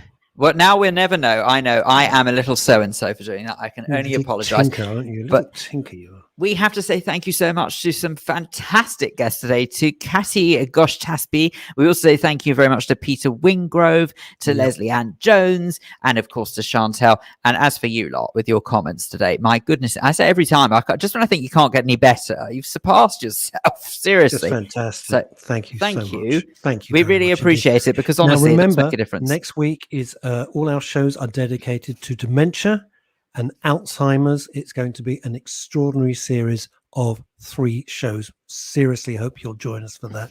Such an important subject, and I think there's a lot to be said on it. Absolutely. I'll be kickstarting it off on Monday from midday. Russ, you're not around on Monday, aren't you? No, I have to go. I'm helping out with Autism Awards. And so there you go. I made a promise months ago and I can't break it. So I'll kickstart it off on Monday, and then I think Russ is doing Wednesday, and we're both back on Friday. Whatever happens, one way or another, we'll see you then. Thank you so much. Goodbye.